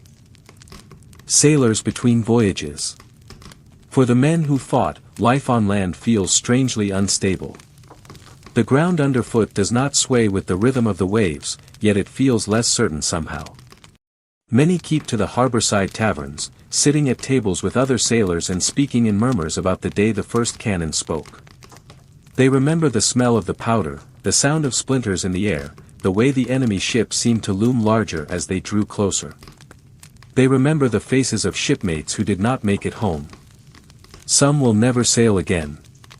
Others are already itching to return to the deck, to stand once more at the rail with the salt wind in their hair, to hear the drumbeat of the waves beneath them. But none will ever think of the ocean as they once did. The ocean remembers.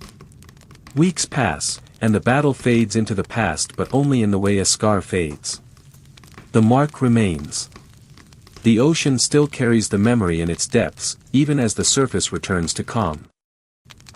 On quiet days, when the wind is low and the water mirrors the sky, a fisherman might pass over the place where the battle was fought and feel an unspoken weight in the air. He cannot see the shattered timbers that rest far below, or the iron shot buried in the sand, but he knows they are there. The sea remembers, even if the land tries to forget. Ripples across the world. News of the clash spreads far beyond the two kingdoms. Merchants in distant ports begin to reconsider their routes.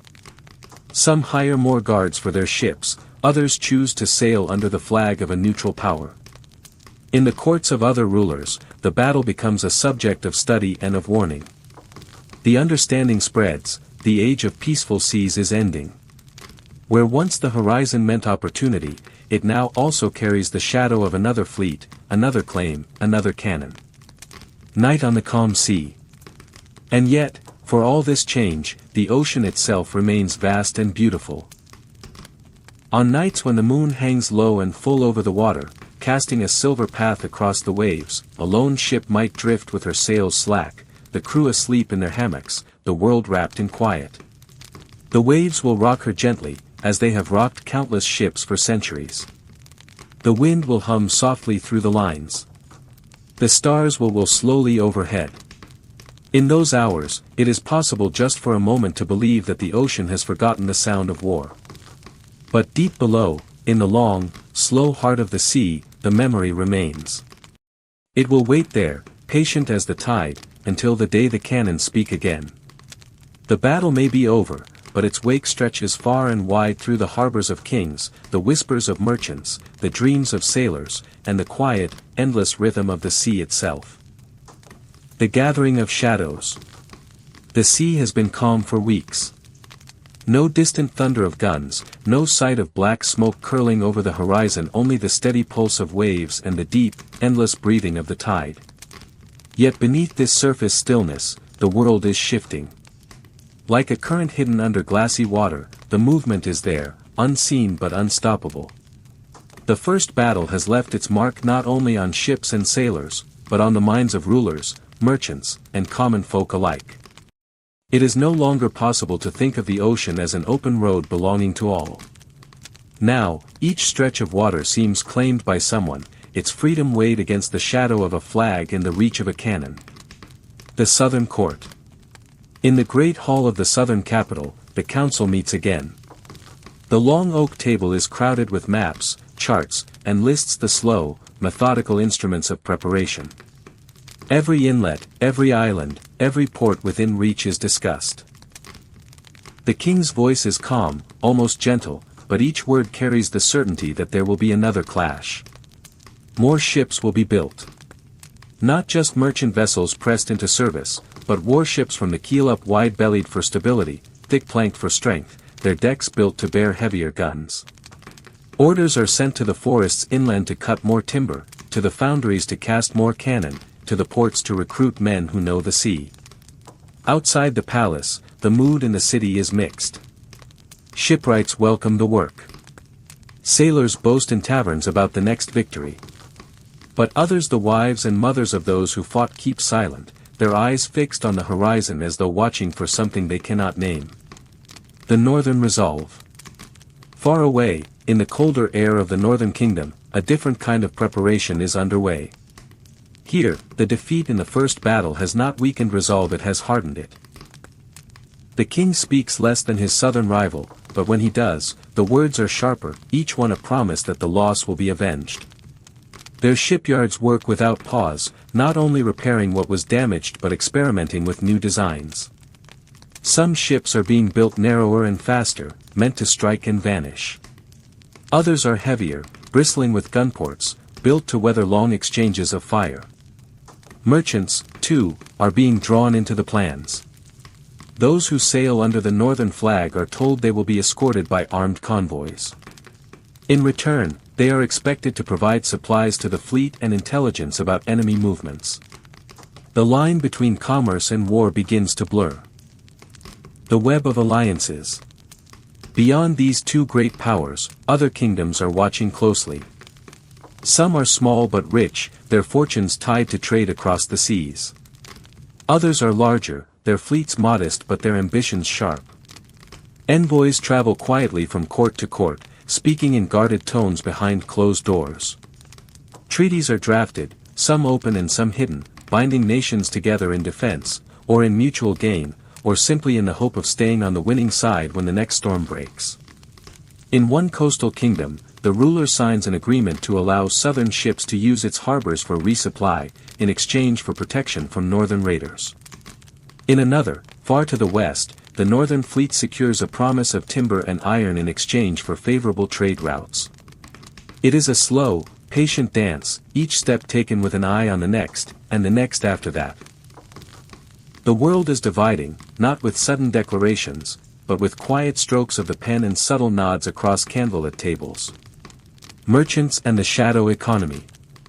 In the marketplaces of the great port cities, the signs are subtler but no less telling. Spices once brought freely from distant shores now arrive under guard. The prices of iron, powder, and sailcloth climb steadily. Some merchants grow rich selling what the fleets need, others risk ruin when their ships are stopped, searched, or seized by one side or the other. A new kind of captain appears these days, not a merchant in the old sense, but a privateer, carrying letters from a king that turn acts of piracy into acts of war. They sail fast ships, their crews as skilled with cannon as they are with the merchant's ledger, striking at the enemy's trade in ways that blur the line between commerce and combat. And in the darker corners of the harbors, smugglers thrive. They deal in goods forbidden by one side but valued by the other, slipping past blockades in the quiet hours before dawn, their holds heavy with stolen powder or secret messages. The ocean's new face. For sailors, the sea feels different now. Where once they might pass another ship with a wave or a shouted greeting, now they approach with caution, hands ready on the ropes, eyes scanning for the flash of a flag or the glint of sunlight on metal. Fishing boats hug the coasts more closely, wary of straying into waters claimed by one power or the other. Merchantmen travel in groups, preferring the safety of numbers to the speed of sailing alone. Even the wind seems to carry a different weight, as though it knows it is pulling ships toward a future none of them can avoid. Whispers of the next battle. The memory of the first clash still hangs in the air, but it has changed from a wound into a warning. In taverns from the tropics to the icy northern ports, sailors speak of the next meeting. Some say it will be fought far from shore, where the seas run deep and the sky is empty. Others are certain it will come near the mouth of a great river, where trade and territory meet in dangerous proximity. No one knows when or where, but everyone knows it will happen. It is not a question of if, but of how soon. The sea between friends and enemies. As the months pass, lines that were once vague become sharper. A captain who sailed freely into a certain port last year may now find its gates closed to him. An old friend in another fleet might now be an enemy to be avoided or engaged depending on the flags flying at the mast. Some try to resist the pull of these divisions, clinging to the idea that the ocean should unite rather than separate. But more and more, the seas are becoming a patchwork of borders, each one invisible to the eye yet as real as any wall on land. The calm before the storm. And yet, the world remains outwardly calm. Trade continues. The markets bustle. Children play on the beaches, chasing the retreating waves and laughing as they run from the next. It is a strange kind of peace, not the peace of harmony, but the peace of breath held before a plunge. Every harbor, every court, every captain knows it cannot last. The first battle was only a beginning, a single spark in the dry tinder of ambition and pride. When the next fire comes, it will be larger, hotter, and far harder to contain. The gathering of shadows. One night, in the southern capital, the king stands alone on the balcony of his palace, looking out toward the dark line of the sea. The wind carries the faint smell of salt and the creak of rigging from the harbor below. Somewhere beyond that horizon, he knows, the northern fleet is making its own preparations. In the north, at almost the same hour, the rival king sits in a high, narrow chamber, quill in hand, finishing a letter to an ally across the ocean. His words are measured, but the meaning is clear: the next time their ships meet, there will be no half measures. Across the world, in places neither king has yet seen, other rulers and captains prepare as well, drawn into a conflict that is not yet named, but whose shape is already clear to those who watch closely. The shadows are gathering. They move slowly, like the lengthening of night, yet each day they reach farther. Soon they will meet, and in their meeting, the world will change again. The drums beneath the waves. The sea remains a deep, breathing presence. Its rhythm is constant wave after wave, rising and falling, carrying the soft hiss of foam across the sand. Yet for those who know what to listen for, there is something else beneath that rhythm now. It is not sound in the ordinary sense, but an awareness, a pressure, a distant vibration. It is as though somewhere far off, a drum is being struck in the deep slow at first, then a little faster, a little firmer, calling ships and men to their places. No herald announces this change, no banner is unfurled, but every harbor, every shipyard, every narrow channel feels it. The quiet work that began in the shadow of the last battle is quickening. What was once preparation in measured strokes is now a steady march toward something inevitable. Shipyards in motion. In the southern capital, the great shipyard is alive from dawn until long after night has settled over the water. The air is filled with the steady rhythm of hammers striking wood, the deep groan of timber being hauled into place, the hiss of saws cutting through planks. Lanterns swing from high beams, their light catching the curve of newly shaped hulls and the gleam of freshly forged anchors. The newest ships are built with purpose, hulls reinforced, masts tall and sturdy, decks arranged for the efficient movement of gun crews. Sailmakers work in great halls that smell of tar and canvas, their hands moving with practiced precision, stitching cloth that will one day carry these vessels across oceans. Every now and then, a bell sounds from the harbor mouth, announcing the arrival of a convoy or a messenger ship from another port. News is exchanged quickly, and sometimes in whispers, reports of rival fleets sighted further north, of strange sails seen at the edge of the horizon, of traders intercepted and questioned by armed crews. The northern waters stir. Far to the north, the scene is much the same, though the air is sharper and the light more pale. Here, the harbors are cold but crowded, with ships lying side by side like hounds at rest before the hunt. Men move quickly along the quays, hauling barrels of powder, loading shot, and rolling coils of rope up gangplanks. The king's shipwrights have been ordered to push their work faster, yet with no loss in quality. It is a difficult balance, but the urgency is clear, the next meeting between these fleets must not be left to chance. Every vessel must be ready, every crew trained, every supply accounted for. Along the coast, small watchtowers are being strengthened, their signal fires rebuilt and stocked with oil. Even fishermen, whose lives once turned only on the wind and the catch, now watch the horizon with wary eyes, knowing that any stranger on the water might carry the shadow of a flag. The quiet mobilization.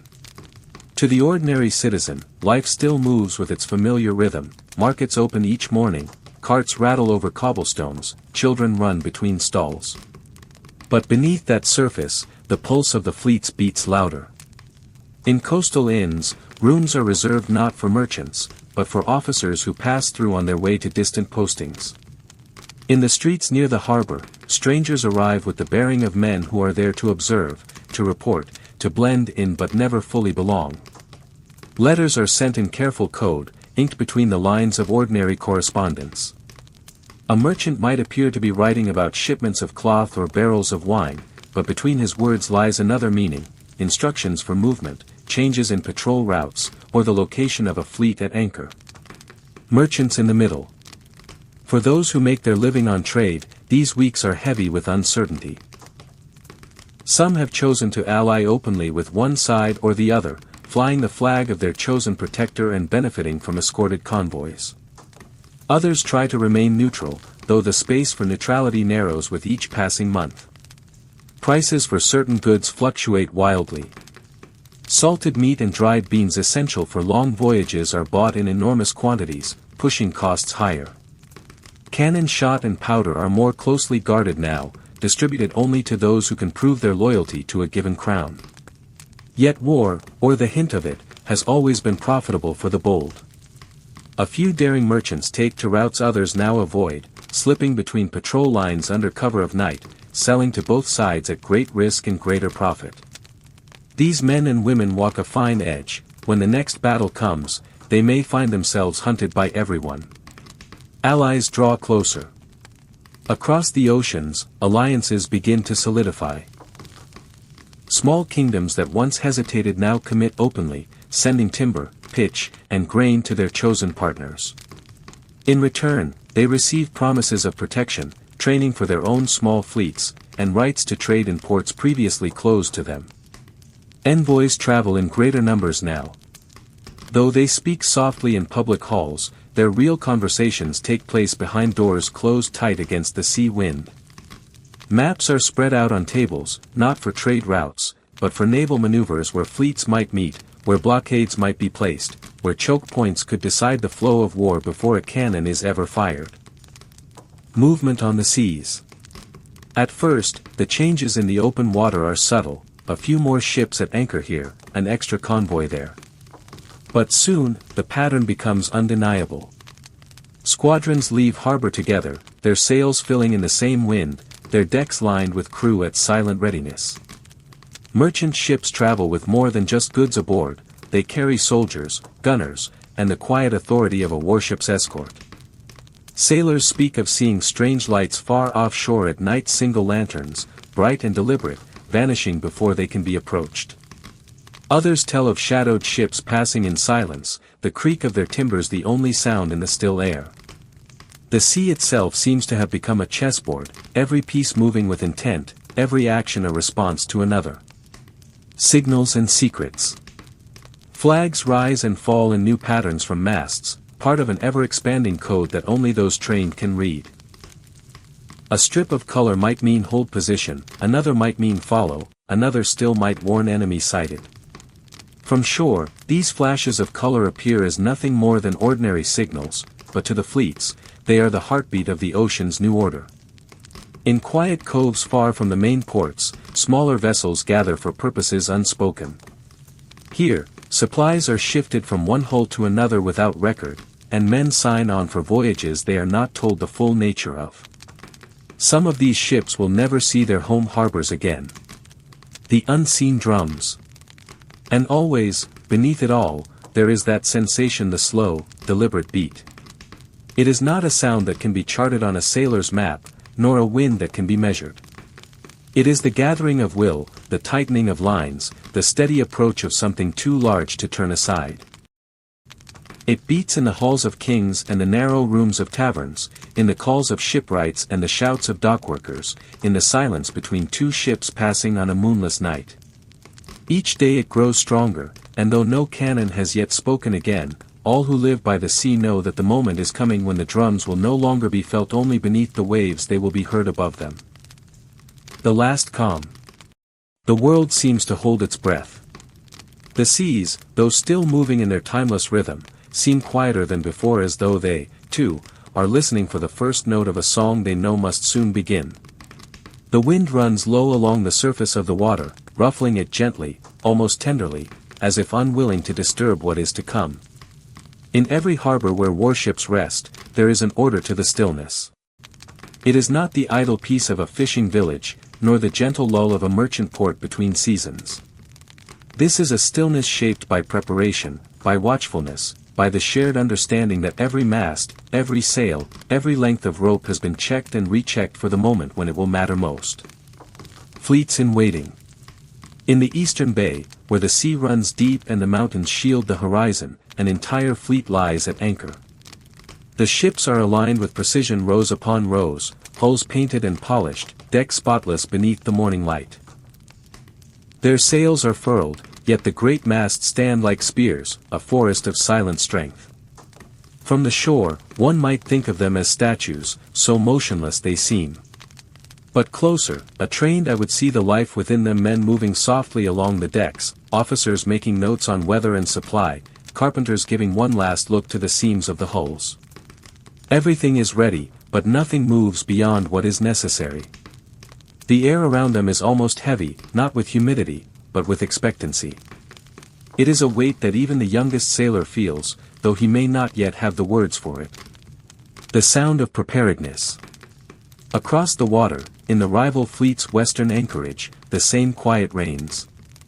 The creak of a gangplank, the thud of a barrel being rolled into place, the faint tap of a mallet repairing a spar. These are the only sounds. The calls and songs of earlier weeks have vanished. Here too, the ships are ready. Gunpowder has been stored in dry, sealed barrels, and shot has been stacked neatly beside each cannon. Fresh water is in the casks, salted meat in the holds, charts laid out in the captain's quarters. If one were to walk the length of the docks at night, the sound would be different from any other, the sound of absence. No laughter spills from the taverns near the quay, no music from the shore. The sailors keep to themselves, speaking in low voices, conserving their energy, conserving their thoughts. The sky and sea in agreement. The weather itself seems to match the fleet's stillness. For days, the sky has been a muted silver, clouds stretched thin across the horizon like gauze. There is no storm, yet neither is there the bright cheer of clear skies. It is as though the heavens have chosen to keep watch, their mood set to neither blessing nor curse. The sea beneath reflects this same restraint. The swells are long and even, neither restless nor flat. When the ships at anchor rise with the water, it is in slow, measured movements, like a sleeper shifting in the last moments before waking. Shorelines under watch. In the towns along these coasts, the mood is a mirror of the fleet's. Fishermen mend their nets in silence, merchants weigh their goods with care but do not call out their prices in the usual fashion. Even children, sensitive to the undercurrent, play closer to home and with less noise. The watchtowers keep their fires unlit during the day but ready for nightfall, their guards scanning the horizon with a patient intensity. They know that any signal sent now will not be one of alarm or warning, it will be the summons that begins it all. Officers and maps. In cabins lit only by narrow windows, the commanders of each fleet bend over their charts.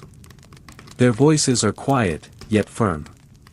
They discuss the currents, the wind, the likely routes of the other side.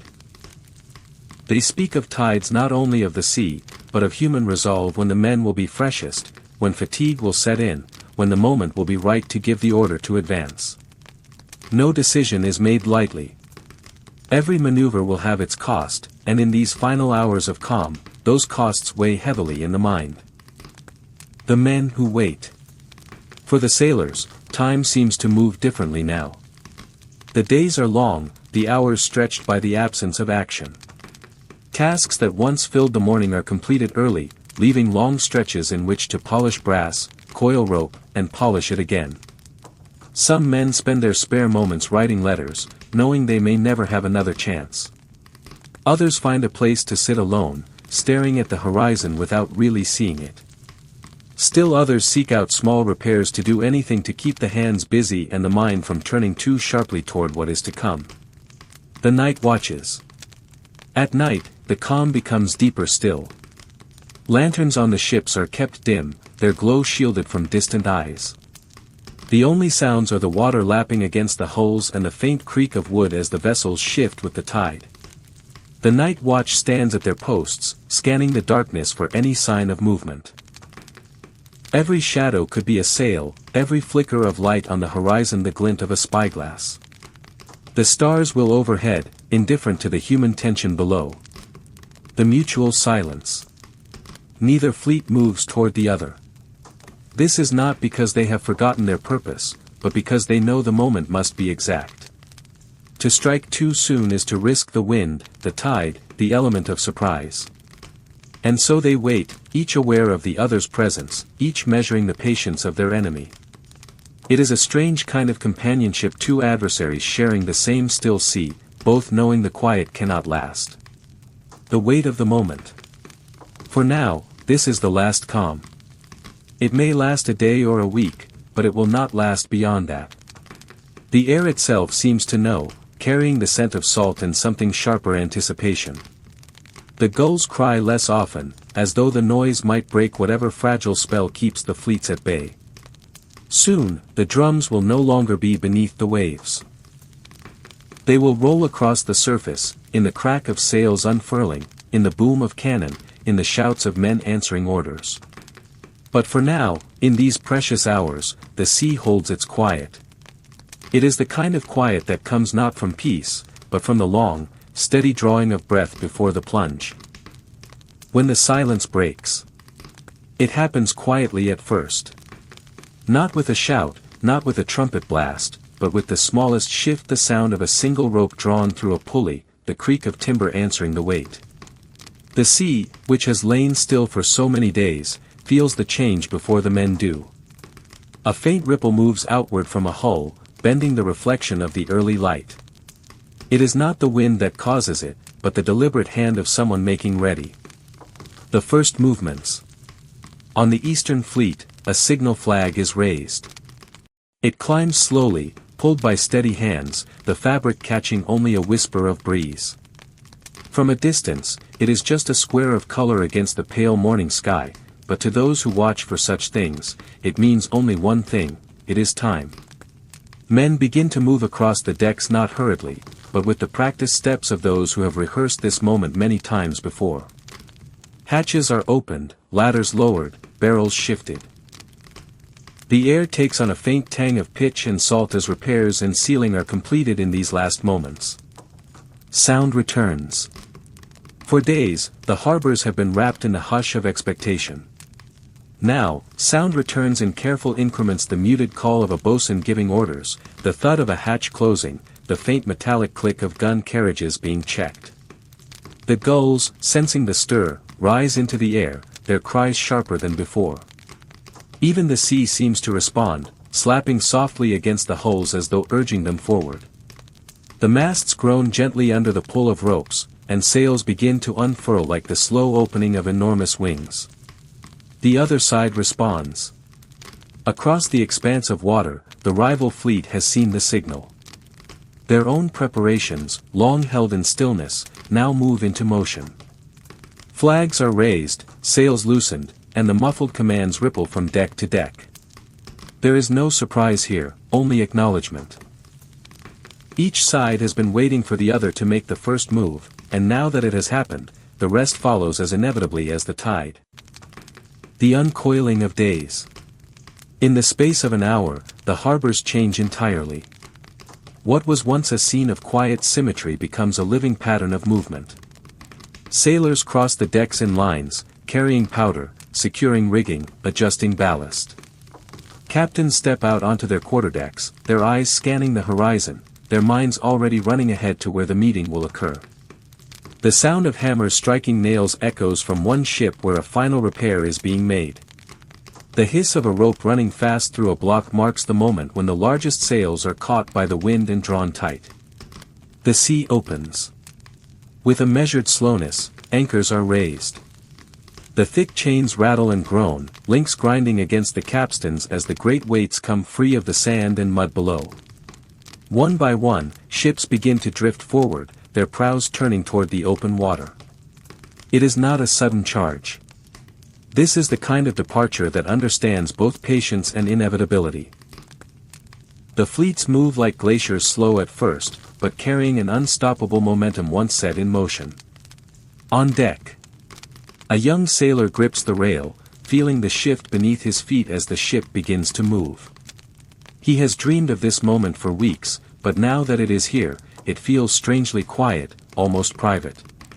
The wind touches his face, carrying with it the mingled sense of tarred rope, salt spray, and the faint, acrid promise of gunpowder yet to be used. Near him, an older man with his beard streaked with white stands with eyes half closed, listening. Not to the creak of the ship, but to the rhythm of the sea and the soft murmur of the wind through the rigging. He knows these sounds will change soon enough. The space between. Between the two fleets lies a stretch of water that will soon become something else entirely. Now, it is still open, the morning light spilling across it in gold and silver. It is wide enough that both sides can move without yet feeling the heat of the other's breath, but narrow enough that each can see the other's masts clearly. For the moment, it is a space that belongs to no one, a space claimed only by the sea and the wind. Before the day ends, it will have a new name in the minds of those who survive it. The first lines drawn. The moment arrives without fanfare. There is no sudden shout, no crash of cannon, only the subtle change in the way men stand at the rails, in the way the officers lift their spyglasses and hold them still. Ahead, Through the faint haze of the afternoon sea, the masts of the opposing fleet begin to sharpen into clarity.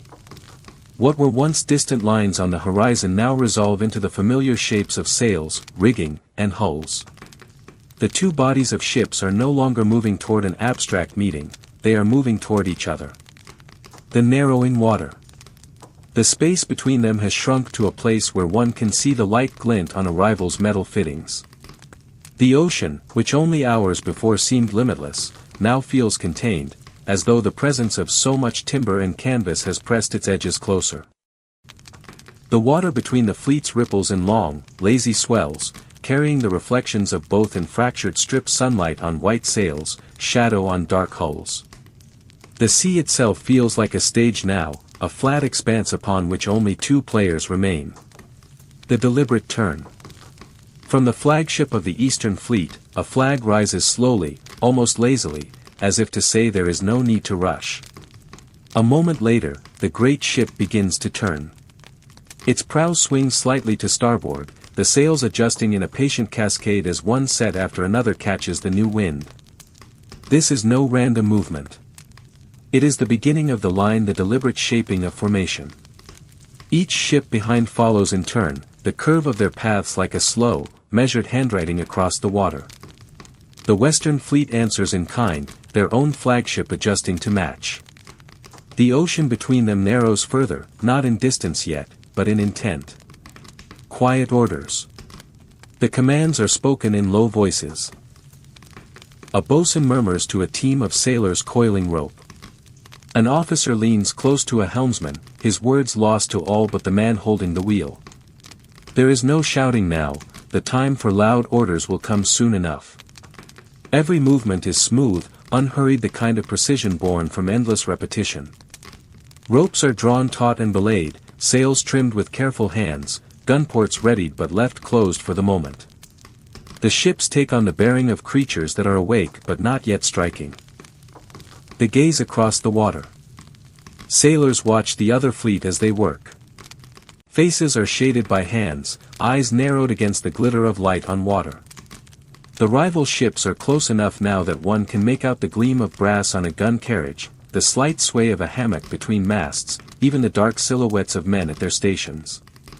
Some of the younger crew feel the urge to wave, a human reflex across the narrowing gap, but they resist. This is not that kind of meeting. Formations take shape. The lines are slow to form, not from hesitation, but from the deliberate pacing of fleets that understand the weight of each choice. The Eastern Fleet stretches itself, ships spaced evenly, each keeping its position relative to the next as though bound by invisible threads. The Western Fleet mirrors them.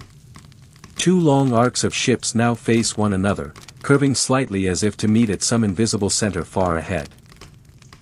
Between them, the last open water gleams in the afternoon light, a strip of silver narrowing with every passing moment. Wind and current. The wind is steady, neither side favored by its direction. It brushes the sails with enough strength to keep the lines moving, but not enough to force quick changes.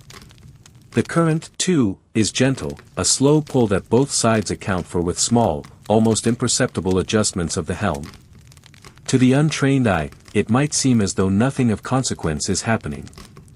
But to those who know, this is the most delicate part of all, the quiet shaping of the field before the first blow is struck. The muted world. The sound of the sea is louder now than the voices of men. The soft boom of swells against the hull, the flutter of a rope's loose end against canvas, the occasional groan of timbers flexing in the swell, these are the dominant notes. No birds fly here now. The gulls have long since turned back toward shore, as if unwilling to watch what is coming. Only the steady rhythm of the waves keeps time. Eyes on the flags. All eyes watch the signal masts. One flicker of color, one square of fabric rising or falling, and the shapes of the lines will change again. Every sailor knows that the order to close gunports could come at any moment or be held back until the sun is low and the light turns red. Patience is the currency now, and both sides seem equally rich in it. An hour of shadows. As the afternoon stretches on, the ships begin to cast longer shadows across the water. The light slants lower, turning the ripples into bands of gold and copper. The distance between the fleets is close enough now that the rumble of a drum, if struck, could carry across the gap. But there is no drum. Only the slow, inevitable drawing together, like two tides moving toward the same shore. Memory on the decks. On more than one deck, old sailors glance at the younger men and see in their faces a reflection of their own first encounters. They know this strange mixture of stillness and expectation, this way the body feels both heavy and light at once. They know, too, how quickly it will change once the first shot is fired. For now, they let the younger ones work in silence, keeping their own counsel, their own stories locked away. Closing the gap. By late afternoon, the gap between the fleets is no longer a matter of miles, but of moments. A man could shout and be heard, if the wind carried it right. The water between them is no longer neutral, it feels claimed, though by whom, no one could yet say. The lines are perfect now, each ship holding its place with the precision of a drawn blade. The sea between them is smooth, as though holding its breath. The final adjustments.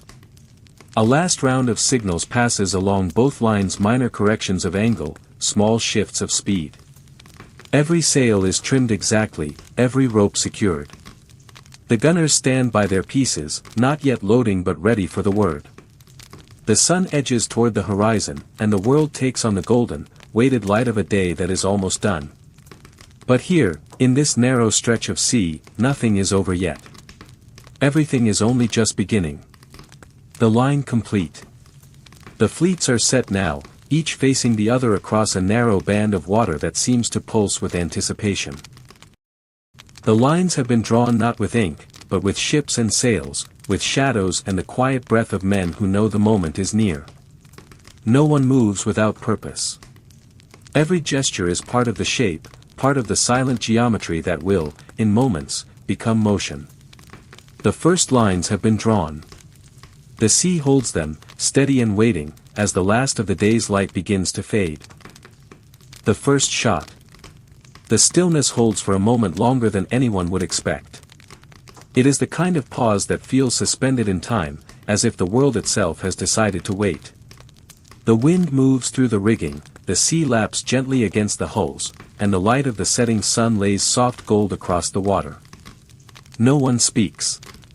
It is as if sound would shatter something too delicate to touch. The long breath before. On the decks of both fleets, men stand at their posts, their hands resting lightly on ropes, wheels, or the smooth wood of gun carriages. They wait, breathing slowly, eyes shifting between the flags above and the shadows across the water. It is not fear that holds them still, at least, not entirely. It is the knowledge that in a few short moments, the world they inhabit will change. This quiet will never return in quite the same way. A signal in the light. It begins not with a sound, but with a movement of color. A flag on the eastern flagship stirs, lifts, and holds. For a heartbeat, it hangs in the breeze, the sun shining through its fabric so that it glows faintly, a lantern of signal. Across the line, officers raise their own flags in answer, not hurried, but steady, each motion deliberate, as though they are still writing the script of what is to come. The opening of the ports. The first true change is quiet. One by one, the gun ports along the hulls begin to open. Heavy wooden lids swing outward on their hinges, the movement slow and weighted. From the shadowed interiors of the ships, the dark circles of cannon muzzles peer out like the eyes of creatures waking. The smell of tar and salt is joined by something sharper, the faint tang of powder that has been readied but not yet spent.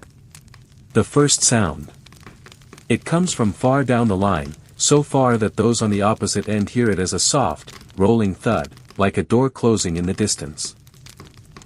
Then, a second later, the sound reaches them more fully, the rounded boom of a cannon's voice breaking the silence. No splash follows, no sign of impact on wood or water. It is a ranging shot, cast into the empty sea between. But the spell is broken. The slow reply. From the other line, an answering shot drifts out, not rushed, but timed as though it were part of a measured exchange of greetings.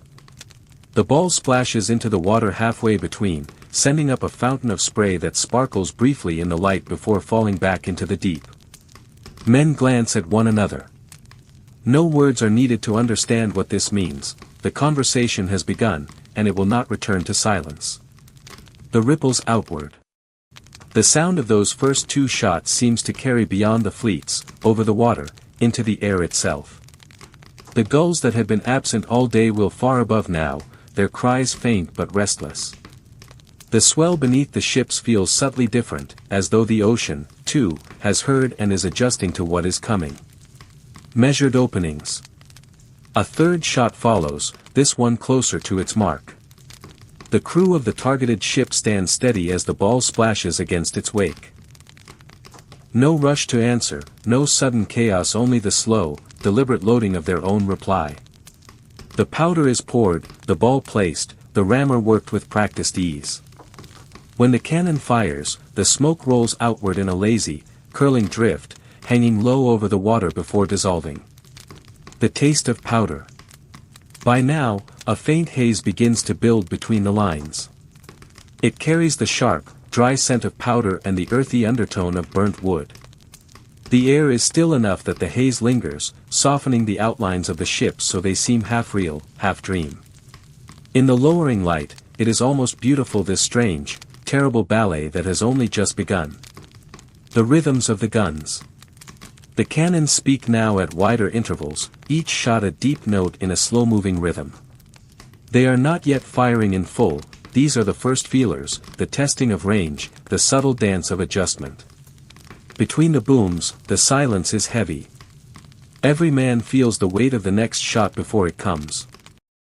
Water as witness. The sea bears each impact without protest. When a ball falls short, the splash rises and fades, the ripples spreading outward until they touch the hulls of the ships. When it strikes true, the sound changes, a heavy, splintering crack that seems to echo through the timbers themselves. Even then, the pace remains slow. No rush. Not yet. The first mark. It is almost by accident that the first real wound is made. A ball from the Western Fleet's lead ship strikes the bow of its opposite number, tearing away a section of rail and sending a shower of splinters over the deck. No one cheers. No one calls out. The men simply bend to their work, repairing what they can, keeping the ship in line. Smoke and sunlight. As the sun lowers further, the smoke thickens into drifting veils. It catches the light in strange ways, glowing at the edges, deepening to gold and copper within. The ships emerge and vanish in this shifting curtain, their forms alternately sharp and ghost-like. The sound of the guns is still paced, each shot separated by long breaths of waiting. A battle unhurried. It is, for now, a battle without urgency, a test of patience as much as of arms. Both sides know that the full exchange will come, but they are in no hurry to arrive there. Each captain measures the other, watching for the smallest sign of weakness in maneuver or discipline. The last light. The day leans toward its end, and with the sunset comes a softening of the world. The sea turns dark, the sky pale, the line between them blurring. The first lanterns are lit on the decks, their warm circles of light swaying gently with the motion of the ships. And still the guns speak, one after another, slow and steady, like a heartbeat that has only just begun to quicken. A night ahead. No one expects this to end before nightfall.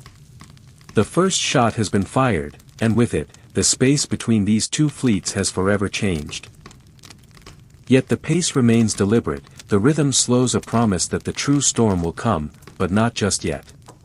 For now, the ocean cradles them both, holding the sound of each shot in its depths, carrying it outward into the darkening world. Closing the chronicle, a wistful farewell. And so, we come to the quiet end of this long unfolding. Not with a sudden stop, nor with the clash of final battles, but with the slow dimming of lanterns, the faint retreat of footsteps down wooden decks, the wind easing in the rigging. The seas we have crossed together, calm and rough, known and uncharted, now lie behind us, each one leaving a trace upon the mind like a tide mark on stone. The ships that once danced and braced for storms now rest in calmer waters, their sails furled, their decks washed clean by salt and spray. The long view back. From here, on this last page of the voyage, we can see the whole arc of it. How a world without plague unfurled its banners sooner. How trade and knowledge flowed without interruption, weaving cities together like bright threads in a great tapestry. How the seas opened sooner than they had in our own time, drawing distant lands together with both beauty and tension. And how, at last, the lines between cooperation and rivalry sharpened, until cannon smoke and shifting sails told their own language of power. But even here at the close there is no final winner, no last ruler of the waves. Only the ocean itself remains, vast and patient, its tides marking the slow heartbeat of centuries. The harbor light. Night has fallen. Somewhere in the distance, across a glassy stretch of dark water, a harbor light blinks, steady, welcoming. Its glow does not belong to any one flag or crown, it is simply the light of homecoming, waiting for all who journey back. The sailors, who have carried their world on the creak of timber and the snap of canvas, will walk streets again. They will speak of the long days and longer nights, of horizons seen and storms endured. But in those retellings, the moments will soften as all memories do until they become more like dreams than history. What remains? And perhaps that is how this chronicle should end. Not with the claim that this is the only way things might have been, but with the quiet wonder that they could have been this way at all. In the space between what truly happened and what might have happened, we have wandered slowly, seeing the shapes of a different past drift in and out of view. The details blur like shorelines seen through morning mist, but the feeling stays. The feeling of wind on canvas. Of the deck shifting underfoot. Of the long horizon ahead, waiting. The last turn of the page. So let the final page close gently. Let the sea grow still, and the voices fade, and the last echoes roll softly into the dark. This voyage is over, but the ocean remains, and somewhere, in the lull between waves, another story waits to be told. Until then, we left our ships at anchor, our sails neatly furled, and our hearts turned toward that faint, unchanging light over the water. The chronicle is complete. But the dream drifts on.